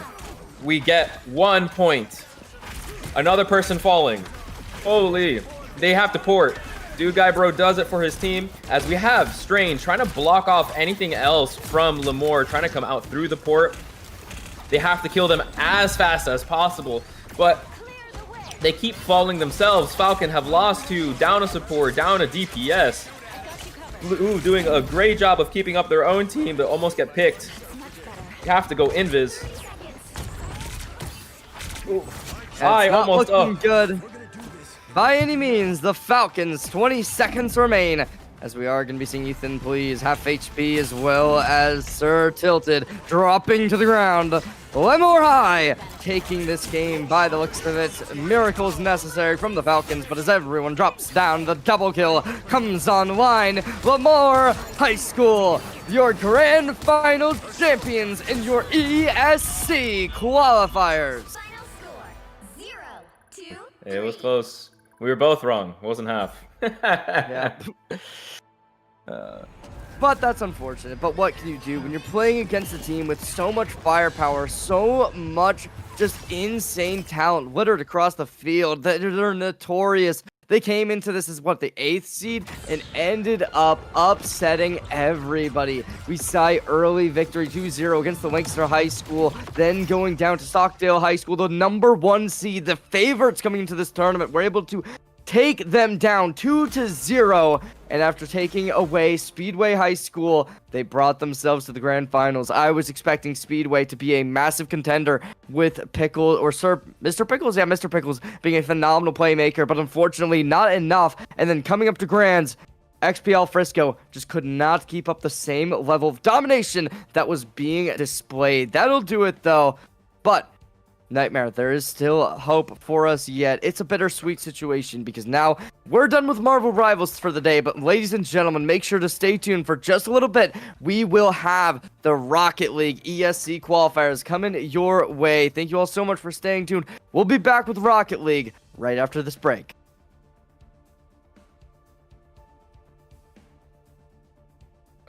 And thank you all for having me tonight. I'll be leaving today as we only go ahead and cast Marvel Rivals over here. But otherwise, guys, have a great rest of your night. It has been a pleasure casting, and of course, pleasure watching these two teams play it on out. Lemore just showing a complete domination, and Falcons, really doing a great job up until here, but unfortunately just could not find a foothold in this series. A pleasure casting, and thank you guys. Have a great one.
Welcome, ladies and gentlemen. We're joining once more. Rocket League is right up ahead of us as we got two phenomenal teams, and already we are straight underway. It is Franklin Storm versus Affinity Red. The XP League team coming straight under court will have to play the defense. Is Affinity Red going for the 50-50, and it's XPL to really put the hurt on them, as the winner of this will be going up to Orlando for the not Grand Finals, but the National League of the ESC. So this is a big matchup. This is the Grand Finals. We did not get to cover most of the bracket, unfortunately. My name is Cherry J, joined with a new co-host. It's Kenzo SSW, and we got Ghosty already scoring from the depths. It's Affinity Red to be on the back foot. Love to see XPL Franklin Storm already looking to just deliver the boom right early for 11. And right now, like you said, we haven't seen much of the bracket, but I've seen XP League. Most of these teams have been very well good. Fortunately, one of the XPL teams didn't do well in the Marvel's Rivals League, but however, they do have a chance to make up in the Rocket League tournament, as Affinity Red already down a goal. This is very, I want to say not bad for them, but they're all going to probably maybe give up a goal. Oh, that's a miss from Ghosty. And Franklin Storm looks to now rotate back, as EdgySK thought he was going to go for that pop-up shot, maybe a little bit, but cannot find it. As now Affinity Red applying a bit of the pressure. Cherry, do you think that this could be a chance for Affinity Red to bring a bit of the pressure? Right now, we are in that BO7, right? This is a marathon, not a race. The pressure needs to be mounted, and both these two teams have been doing a pretty good job when it comes to being able to make that happen. Now, Franklin Storm, they're the real powerhouse who's found that first goal. They were very professional when we looked towards Ghosty, who was able to just take it from the penalty zone and just instantly drop that right on into net. And as Ghosty plays the defense well, hovering the ball straight on over, they want to try and take it through mid. Winning out on the 50-50, they try and get another, but it will still be Affinity Red to keep this ball into contention. Yeah, it's going to be pretty much what Franklin Storm has to do is maybe keep a bit of the pressure as goalie gets that, and there's Affinity Red. EdgySK from the top ties the game up with 241. Look at it one more time, doing it all himself. The double tap, no double tap, just gets it off the crossbar, and it is tied up with 241. Franklin Storm obviously looking a bit shaken after giving up that goal. Was now tied up as Edgy looks to meet with the 50, does not get in his favor. Franklin Storm applying a bit of the pressure into the corner we go, as Dale looking to make a play, can't find anybody. Franklin Storm once again looking to show what they can do, as EdgySK gets a demo. Ghosty retreating right back, gets met with a teammate, but Griff Akato is going to cut them off. Affinity Red looks to make up a big play. Tension gonna go for a shot, but he gets cut off. And this is what Franklin Storm needed to do a little bit, is to readjust themselves. There's a demo from Affinity Red. EdgySK is gonna cut him off, sends it over to a teammate way downfield, and that is cut off by Franklin Storm. Tension went for that shot, but you see a player immediately cut them off.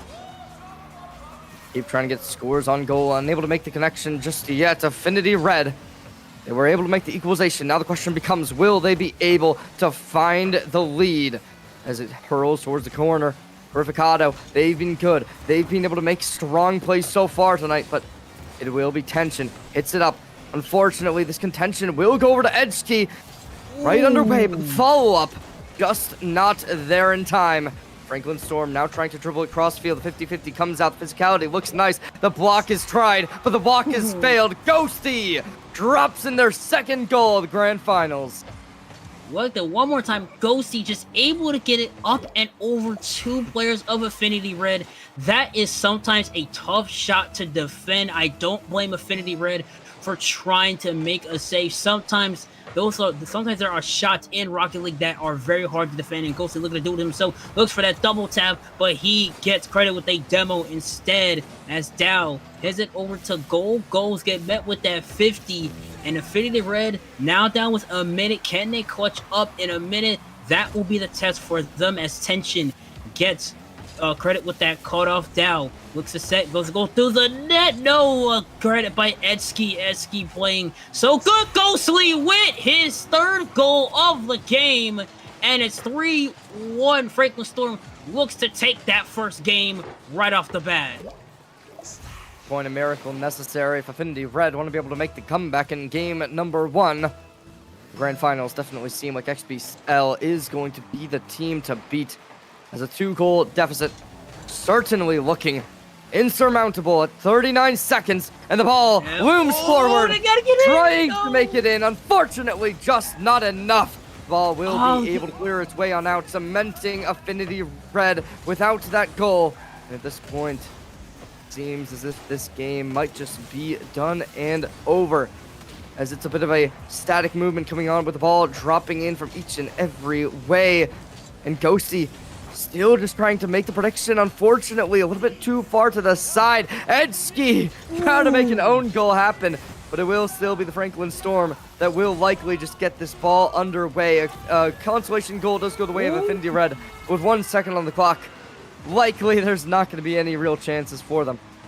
I mean, there is a second left as Grifficado does get that goal, but you saw Affinity Red, that shot earlier almost went into the net. They needed just a little bit more oomph on that ball, and they would have had it up, but now looks as Franklin Storm will take the first game score 3-2.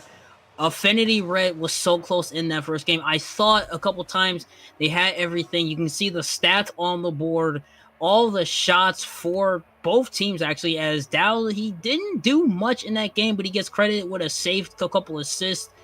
And if I'm Affinity Red right now, I'm thinking about changing up the strategy just a little bit, applying a bit more of the pressure, because you saw Franklin Storm right out of the gate early on get that first goal and set the tone for the rest of the game.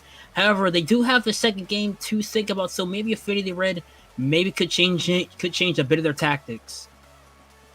Ghosty certainly seems like the player that we'll be watching out for. 3 goals, 5 shots, a save as well. Definitely an individual that we will have to be keeping our eyes on, as are going to get the teams right back on. Oh, and we are going to go to a quick little break, so we'll be back right after this and get in with game number 2 as soon as possible.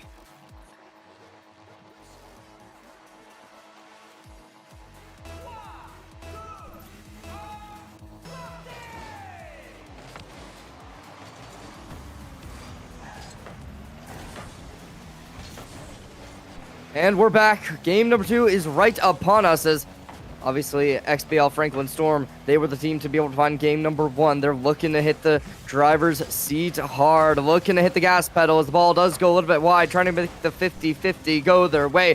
Zedski a little bit low, as now the ball heading straight towards orange territory, but Affinity Red still trying to maintain their composure as they look to play the defense well. It gets bumped right back towards center court. Dele keeping it in the offense, but right now XPL still not able to make the goal transfer. They need to regroup, and they're going to be able to steal boost away as well. Ghosty doing a phenomenal job pinching this against the floor, trying to go for the prediction. Unfortunately, a little bit too short. Not able to make the connection onto the ball, and now the Affinity Red might be able to mount their own counterattack. And this is what I was talking about. Affinity Red trying a bit of the pressure, as I was going to say that, but Ghosty is going to miss that shot off the crossbar. Looks like a sit for Dahlia. Dahlia cannot find the net. Franklin Storm so far cannot seem to get into the net. Here's Ghosty again. Can he get it? No, that's going to be another miss for Franklin Storm. They have the pressure, but still can't find the net. What a save from Edsky there. And you can just see, this is what I was talking about for Affinity Red. Need to apply a bit of the pressure, change a bit of their tactics, and they're doing that certainly in this game too. But you can see Franklin Storm, they have all the shots but cannot find the net, as goalie looks for a second attempt. No, Grifficado gets credited with that save. And Affinity Red has played just some great defense, but you can see XPL Franklin Storm has not landed a shot so far. This game certainly does seem to have a little bit more defense to it, as last game we saw 5 goals scored in total. This time, we're already almost halfway done. And these two teams, they're playing very defensively. Dale with a phenomenal save, able to take a Griffikado's shot and instantly neutralized it, placed it on the floor, and oh, maybe we got something more, but now Tension still just playing towards midfield. Look like the contestant won't be able to do much. Dale. Yeah. They're able to get the bump off. Yeah, it's a bit of a stalemate so far as Tension, gets for that shot. Dowley with that save.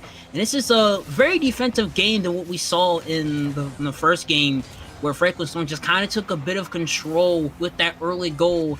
Now Affinity Red, they're taking control a little bit, as there's another demo, both demos going all around. Ghostly flies to the air, looks for that reset, but he gets bumped, misses with his trajectory. Now Affinity Red gets a bit of a touch. No, goalie is going to try to make a play. That's a shot. No, Griffikato gets the save. And now it is Affinity Red applying a bit of the pressure. Griffikato looks for, going to rotate, get some boost, and maybe this is their shot for Affinity Red. It's going to miss. Tension with a shot. Griffikato can't find it, but maybe he will. And Affinity Red is finally up on the board. Griffikato gets credited with the goal, with the assist from Tension. It is looking good, as it's going to be Affinity Red starting off hot in game number 2. Franklin Storm dropping this straight out. They needed to be able to keep this up if they wanted this game to stay in their court. If you lose 1-1, then that lead you mounted after going up 3-0. Dale pulling up their first goal of the series. And Affinity Red no longer in the driver's seat, as we see the rebound shot from Dale after the car on the top just hits it right on down. Phenomenal work coming in from the XBL Franklin Storm. And Affinity Red no longer going to be out of the storm. It's instead going straight back into the Tempest.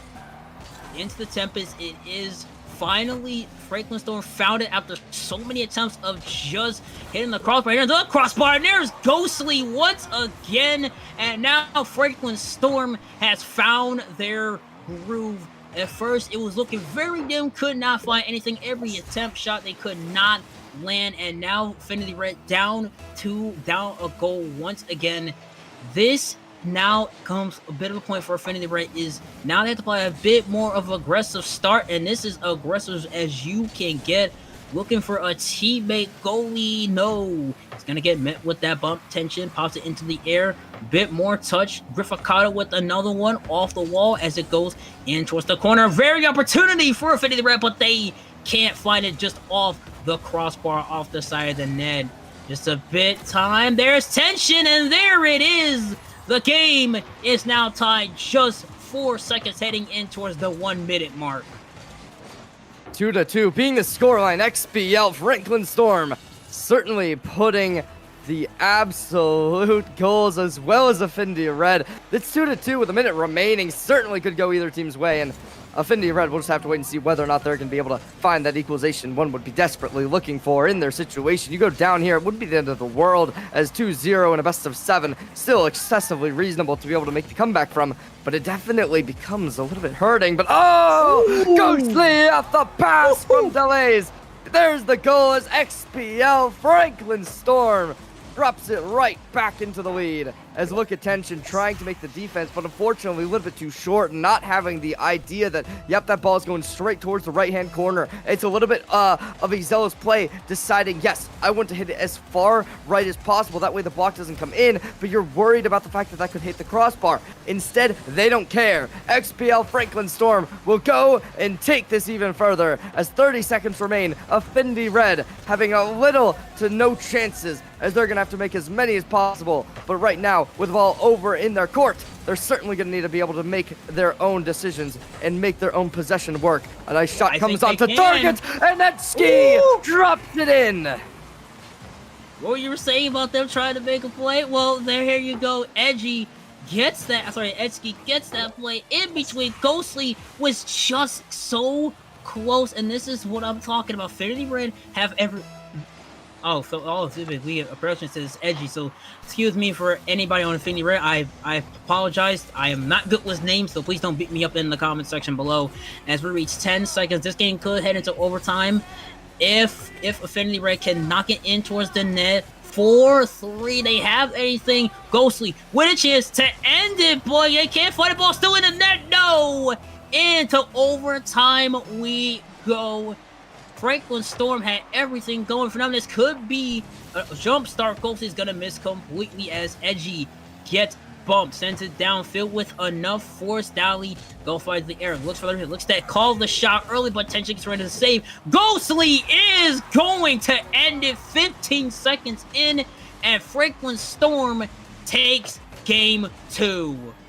Just want to point this out. Within the past 2 games alone, Ghosty has scored 6 goals total. I mean, this is absurd. This player certainly putting up a masterclass performance right here, right now, as XPL Franklin Storm just going to have Ghostly putting them all on their back and saying, yep, this game will be ours. 7 shots on goal. A unreasonable idea of how much they've been able to do compared to the rest of the team.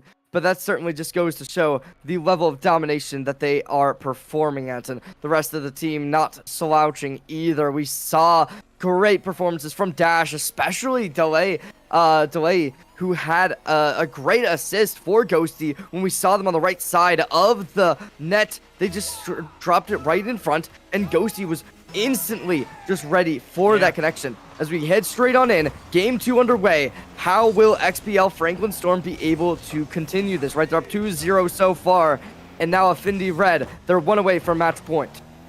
Yeah, they're 1 away from match point, but here's the thing. Affinity Red have played very good. They've brought Franklin Storm a bit of their own medicine in game 2, so now you have that bit of momentum carrying into game 3, and now the question is, what can you do? You played so well, you found those shots, but now you have to pretty much match Franklin Storm with what they can. Franklin Storm has done everything they can. You talk about Dowley and Ghostly. Ghostly has been pretty much the MVP of this series, of the game so far. He's contributed so much to this team here, as Dow is going to get the opening goal of game 3, and he just did it himself. This is what you call fine Rocket League play. Well, a absolute masterclass performer so far in this series. Them and Ghosty have been completely overtaking this lobby. And Affinity Red doesn't seem to have an answer for it, as they were just, that was probably the simplest goal we've seen so far tonight, as they just completely destroyed it. But oh! Nobody has the chances. Grifficato off of the demo takes it straight on in from the corner kick to the opposite side of the map. The pinch shot works 132 miles per hour. That is a very tough shot to make, especially when it's pinched, getting the bonus buff off the demo. And now Affinity Red with a bit of momentum. And as soon as I say that, no, Edgy gets credited with the save. Says, no more goals for you. As Ghostly's gonna get credit with that save. Grifficato had a bit of the shot, and now Affinity Red rotating back with the defense. Grifficato gets that touch, looks for a teammate, and this is Dash now. Dash making a bit of a play. Can he get something going? No, Dow's gonna set it over to his teammate, but he gets instantly met. Dash with a touch, looks for a teammate. No, it's gonna be all by himself as Edgy sends it into the corner. Edgy with another touch, sends it over to Grifficato. Now rushing back downfield is Franklin Storm. Tension pops it into the air, looks for a teammate, looks for Grifficato, but no, Grifficato is going to get denied. And this is Affinity Red bringing a bit of their own pressure, their own medicine into this game 3. They want to at least make a dent in this series. The Red needing to be able to make something happening soon. How are they going to be able to make that happen? We will have to wait and see, as XPL Franklin Storm going to be able to make the block happen. Dash doing a phenomenal job, going over the first, going to look to contest the second, able to get the steal on the boost, but XPL Franklin Red still just going to be going for the Storm, looking like Dash might have something, but the ball looms overhead, needing to be able to cement this victory, as a 3-0 lead would be instrumental, but Dash only able to hit it a little bit too wide to the left. And as they go right on over, hits it back center court. Grifficato takes it to the corner, but it still is looming ahead. Affinity Red needing to be able to make something happen. They keep on hitting it against the wall, but nobody's able to find the angle to drop it straight into net. Tension trying to go for the 50-50, losing out. It still is looking good for this XPL Franklin Storm roster as they keep it under tow, but now Affinity Red will finally find the key to take it away. Ghosty won't let him get it for free. They go for the 50-50, able to make it work. Dash drops it forward, brings it back over to Delay, and now Dash takes the shot, but unfortunately gets knocked straight off course over to the left side.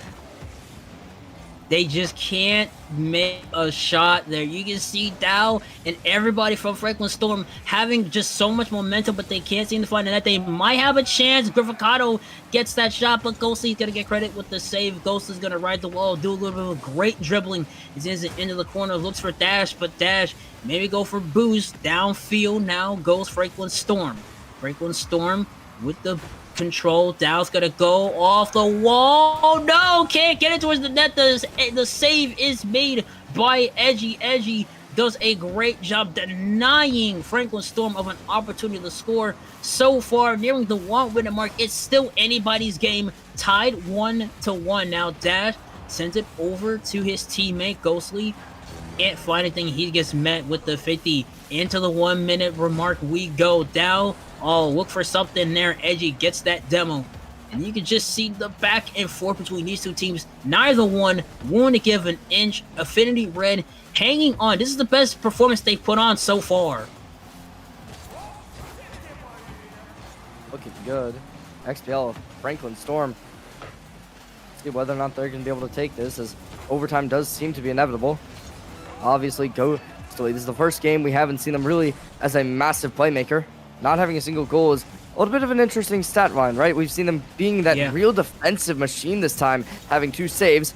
As Delay hooks it right up over, but unfortunately gets hit even higher. Hits the backboard, but now it's 13 seconds. It is possible, and it's Ghostly dropping it off the top of their car. I said that maybe I was a little too harsh on them, but they're going to shut me up for sure. So look at that shot. That's tight. And there was a little bit of a contested try, but unfortunately, despite the 2 defenders, XPL Franklin Storm will be able to then breathe the needle, and they just completely shut down Affinity's Red comeback type. Oh, maybe. Nope. Ghostly's going to be able to get the save instantaneously. Still contention possibilities. 6 seconds do still loom overhead. Tension's trying to make something happen, but it will go the other side. Now, a absolute miracle would be necessary, and unlikely it is, but yep, it will almost go in, but tragedy will strike him as it hits the left side of the net. Unable to make it happen. That's game number 3 going towards XBL Franklin Storm. 1 now away from being the champions and booking their tickets to Orlando, Florida for the ESC Championship. Yeah, and this is the thing with Affinity Red is they've played so well. They've put the notice on Franklin Storm, and if you're Affinity Red right now, this is pretty much tough right now. It's game 3. You have to lock in, but they were looking so good. They were looking so good, but it's just Ghostly. We didn't see him much until those last couple of seconds when he decided, to say, hey, okay, now I gotta make plays. I'm letting my team down. And when he showed up indeed. Now with 3-0, like you said, 1 more game, and Franklin Storm is headed to Orlando for the ELC Championship. This is pretty much do or die for Affinity Red. Well, it does seem as if there may have been a little bit of miscommunication, perhaps, as I think maybe the Storm roster thought this was a best of 5. I could be speculating incorrectly. However, they all left the lobby. So, who knows? Hopefully they'll be able to come back. Hopefully they will come back. Who knows, though?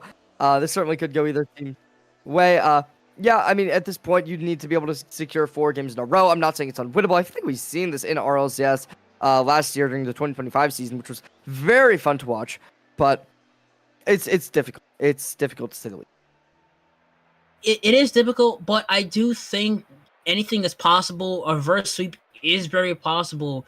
With this, a lot of time that Affinity Red has, now you have a better chance to kind of get a different game plan going, because so far nothing has just been working for Affinity Red. They have just stuff going for them, but they haven't found the marks. They haven't found the edge that they needed to, at least to kind of get a bit of an advantage over Franklin Storm. Franklin Storm has pretty much controlled everything in this game. Every time that we see Affinity Red have a bit of momentum going, the door is just immediately slammed shut.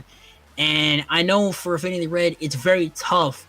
Down 3 games, with the possibility of no championships, no trip to Orlando on the line, if I'm Affinity Red right now, I have to play a bit differently heading into this match point.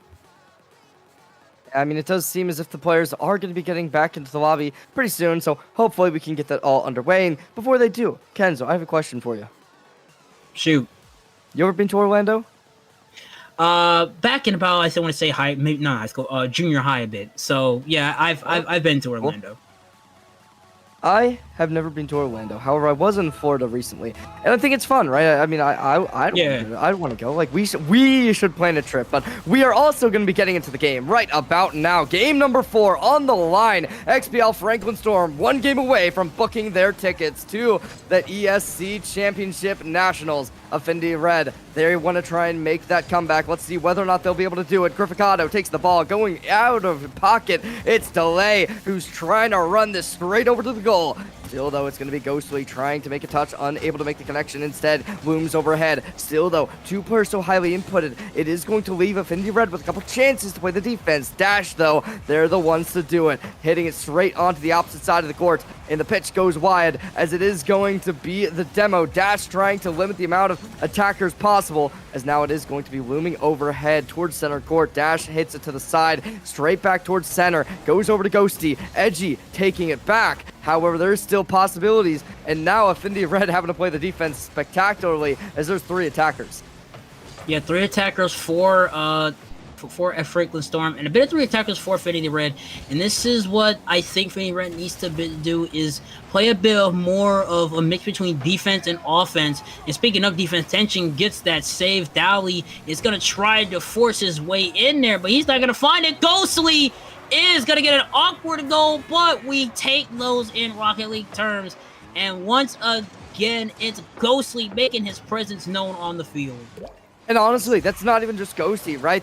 The hit against the back of the wall was so pivotal and so necessary, as if not, the player coming in from the right side would have been able to hit it off course, hit it over towards the side of the pitch, and at that point, you're not going to be able to have that. Ghosty was able to utilize the fact that it was raining down, looming overhead, and they just instantly took it for the Storm. Now, as Franklin Storm has this gold, they're going to have so much possibilities, right? The goal is super necessary for Affinity Red to be able to obtain, to bring it to either overtime or take a 2-1 victory. If not, they're going home, and they're probably not going to be happy. Grifficado still, however, able to find another save. They've been really good so far. 2 saves already. Tension as well, having one of their own. XPL Franklin Storm. There's still 3 minutes remaining. They're not going to want to hit off the gas pedal. And it looks like Delay will force it in. Look at that domination, as they know that they messed up. Right, we saw Tension trying to make the touch, but unfortunately just hit it right into Delay's car and takes the 2nd goal. Just a tough save for Tension. I saw what he's doing, but Delay is just gonna say, yeah, no, I'm gonna force my way in there. There's not much you can do about it. Tension tries to pop it over Ghosty. Ghosty says, yeah, no, not right. I've seen that way too many times. And this is the thing. Franklin Storm has shown what they can do. They want to book that trip to Atlanta. They want just a nice, easy sweep into this grand finals, and they might just do it if Affinity Red can't clutch it up in the next 2 minutes and 30 seconds. Affinity Red has done stuff. They have done the things they can, but they have not found anything to get past Franklin Storm. Franklin Storm has pretty much proven that they are the team to be. As Dali tries to get something, but he is not going to get. He's going to get instantly denied. Franklin Storm has flipped the script, not flipped the script to say, but they applied so much of pressure, and there's Dali again, his 2nd goal of the game, and it's 3-0, and it looks like Franklin Storm is running away with this one. It's looking spectacular for XPL Franklin Storm. 3 goals now. Affinity Red, 2 minutes 8 seconds in order to completely flip the script, but you gotta imagine the mental is drained, the physical capabilities are drained. They've had to play a lot of Rocket League, lots of best of 5s to get to this point. And XPL Franklin Storm, they don't care about pressure, they don't care about stress, all they care about is the goal. And with so many players from Affinity Red stacking up, this could be the opportunity, but unfortunately Delay still here, still blocking. Ghostly trying to make something happen. Unfortunately, not able to get it just yet. Dash, however, will send it center card. Yeah, Delay has pretty much played great defense. I gotta give credit to him. He stepped up in this game, pretty much the iron wall of the defense as Ghosty goes for that shot. Second attempt from Dolly. Dolly is gonna get, oh no, that's an uncle. They gotta get it out, but they won't. Oh my goodness. Oh, they tried to get it out of their own net. Just awkward touch. Dolly just takes advantage of the panic from Affinity Red. 4-0, 122. It looks like Franklin Storm is going to be booking that trip to Orlando as a kickoff already. And Griffin Kyle is going to get that save. I was going to say, before that happened, Franklin Storm looks to be packing their bags to Orlando.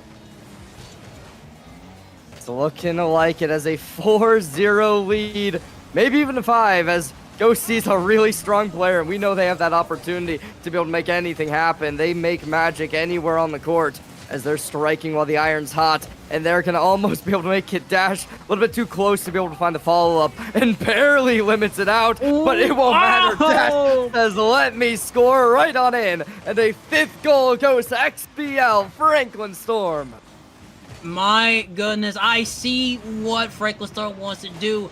They're trying to book that trip. They're saying this is light work, no reaction, just equally not enough. They're saying you are not on our level, basically, as Ghostly. He only has 1 goal, but he's saying, you know what? I don't have to do most of the work. My teammates got my back.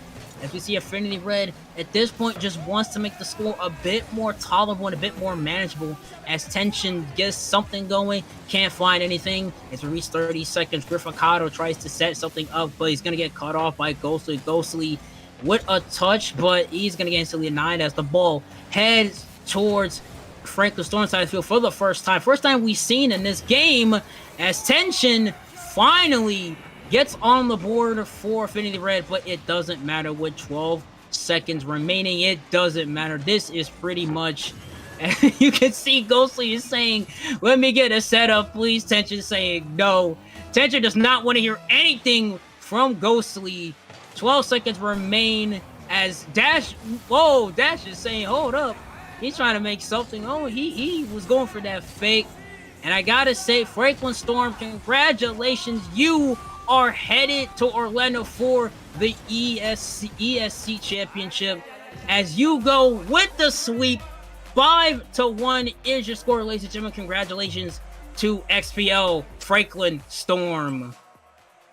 They bring themselves up to the qualification for the Nationals. We'll see them there. 5-1 is the final score. Certainly showing dominance as a 4-0 game in total. A crazy good team XPL Franklin Storm is. And you got to give it up to Ghosty. Certainly an MVP of this series. Completely dominant. And here's actually our bracket. Look at that. Not dropping a single map the entire tournament long. 10-0. Crazy. Yeah, that is, it's crazy. You can just see, look at Affinity Esports pretty much already playing the best of 5 and pretty much going through all these great teams, going through Maplewood, going through another XPL team, Franklin Samurai.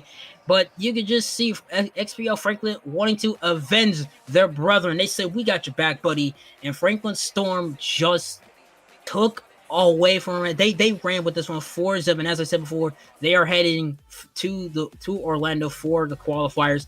I got to give credit to where credit is due. I thought Affinity Esports could have something there. We saw a lot of times that they had goals getting in towards their net, but Franklin Storm with that great defense, especially from Ghosty, who applied pretty much the best rugby league that we've seen so far between this series. Yeah, these two teams were able to battle it out, take it to the end, but in the very end, you really got to give credit to where it is due. XPL Franklin Storm completely dominating within the VHEL League, and that'll give them a championship in the ESC qualifier. Ladies and gentlemen, thank you so much for staying tuned. Thank you to Edge for putting on this show, being the producer, observer, everything in between, giving us so many cool player POVs, but that is going to do it for us here at the VHEL. Thank you all for staying tuned. Peace out. We'll see you all next time.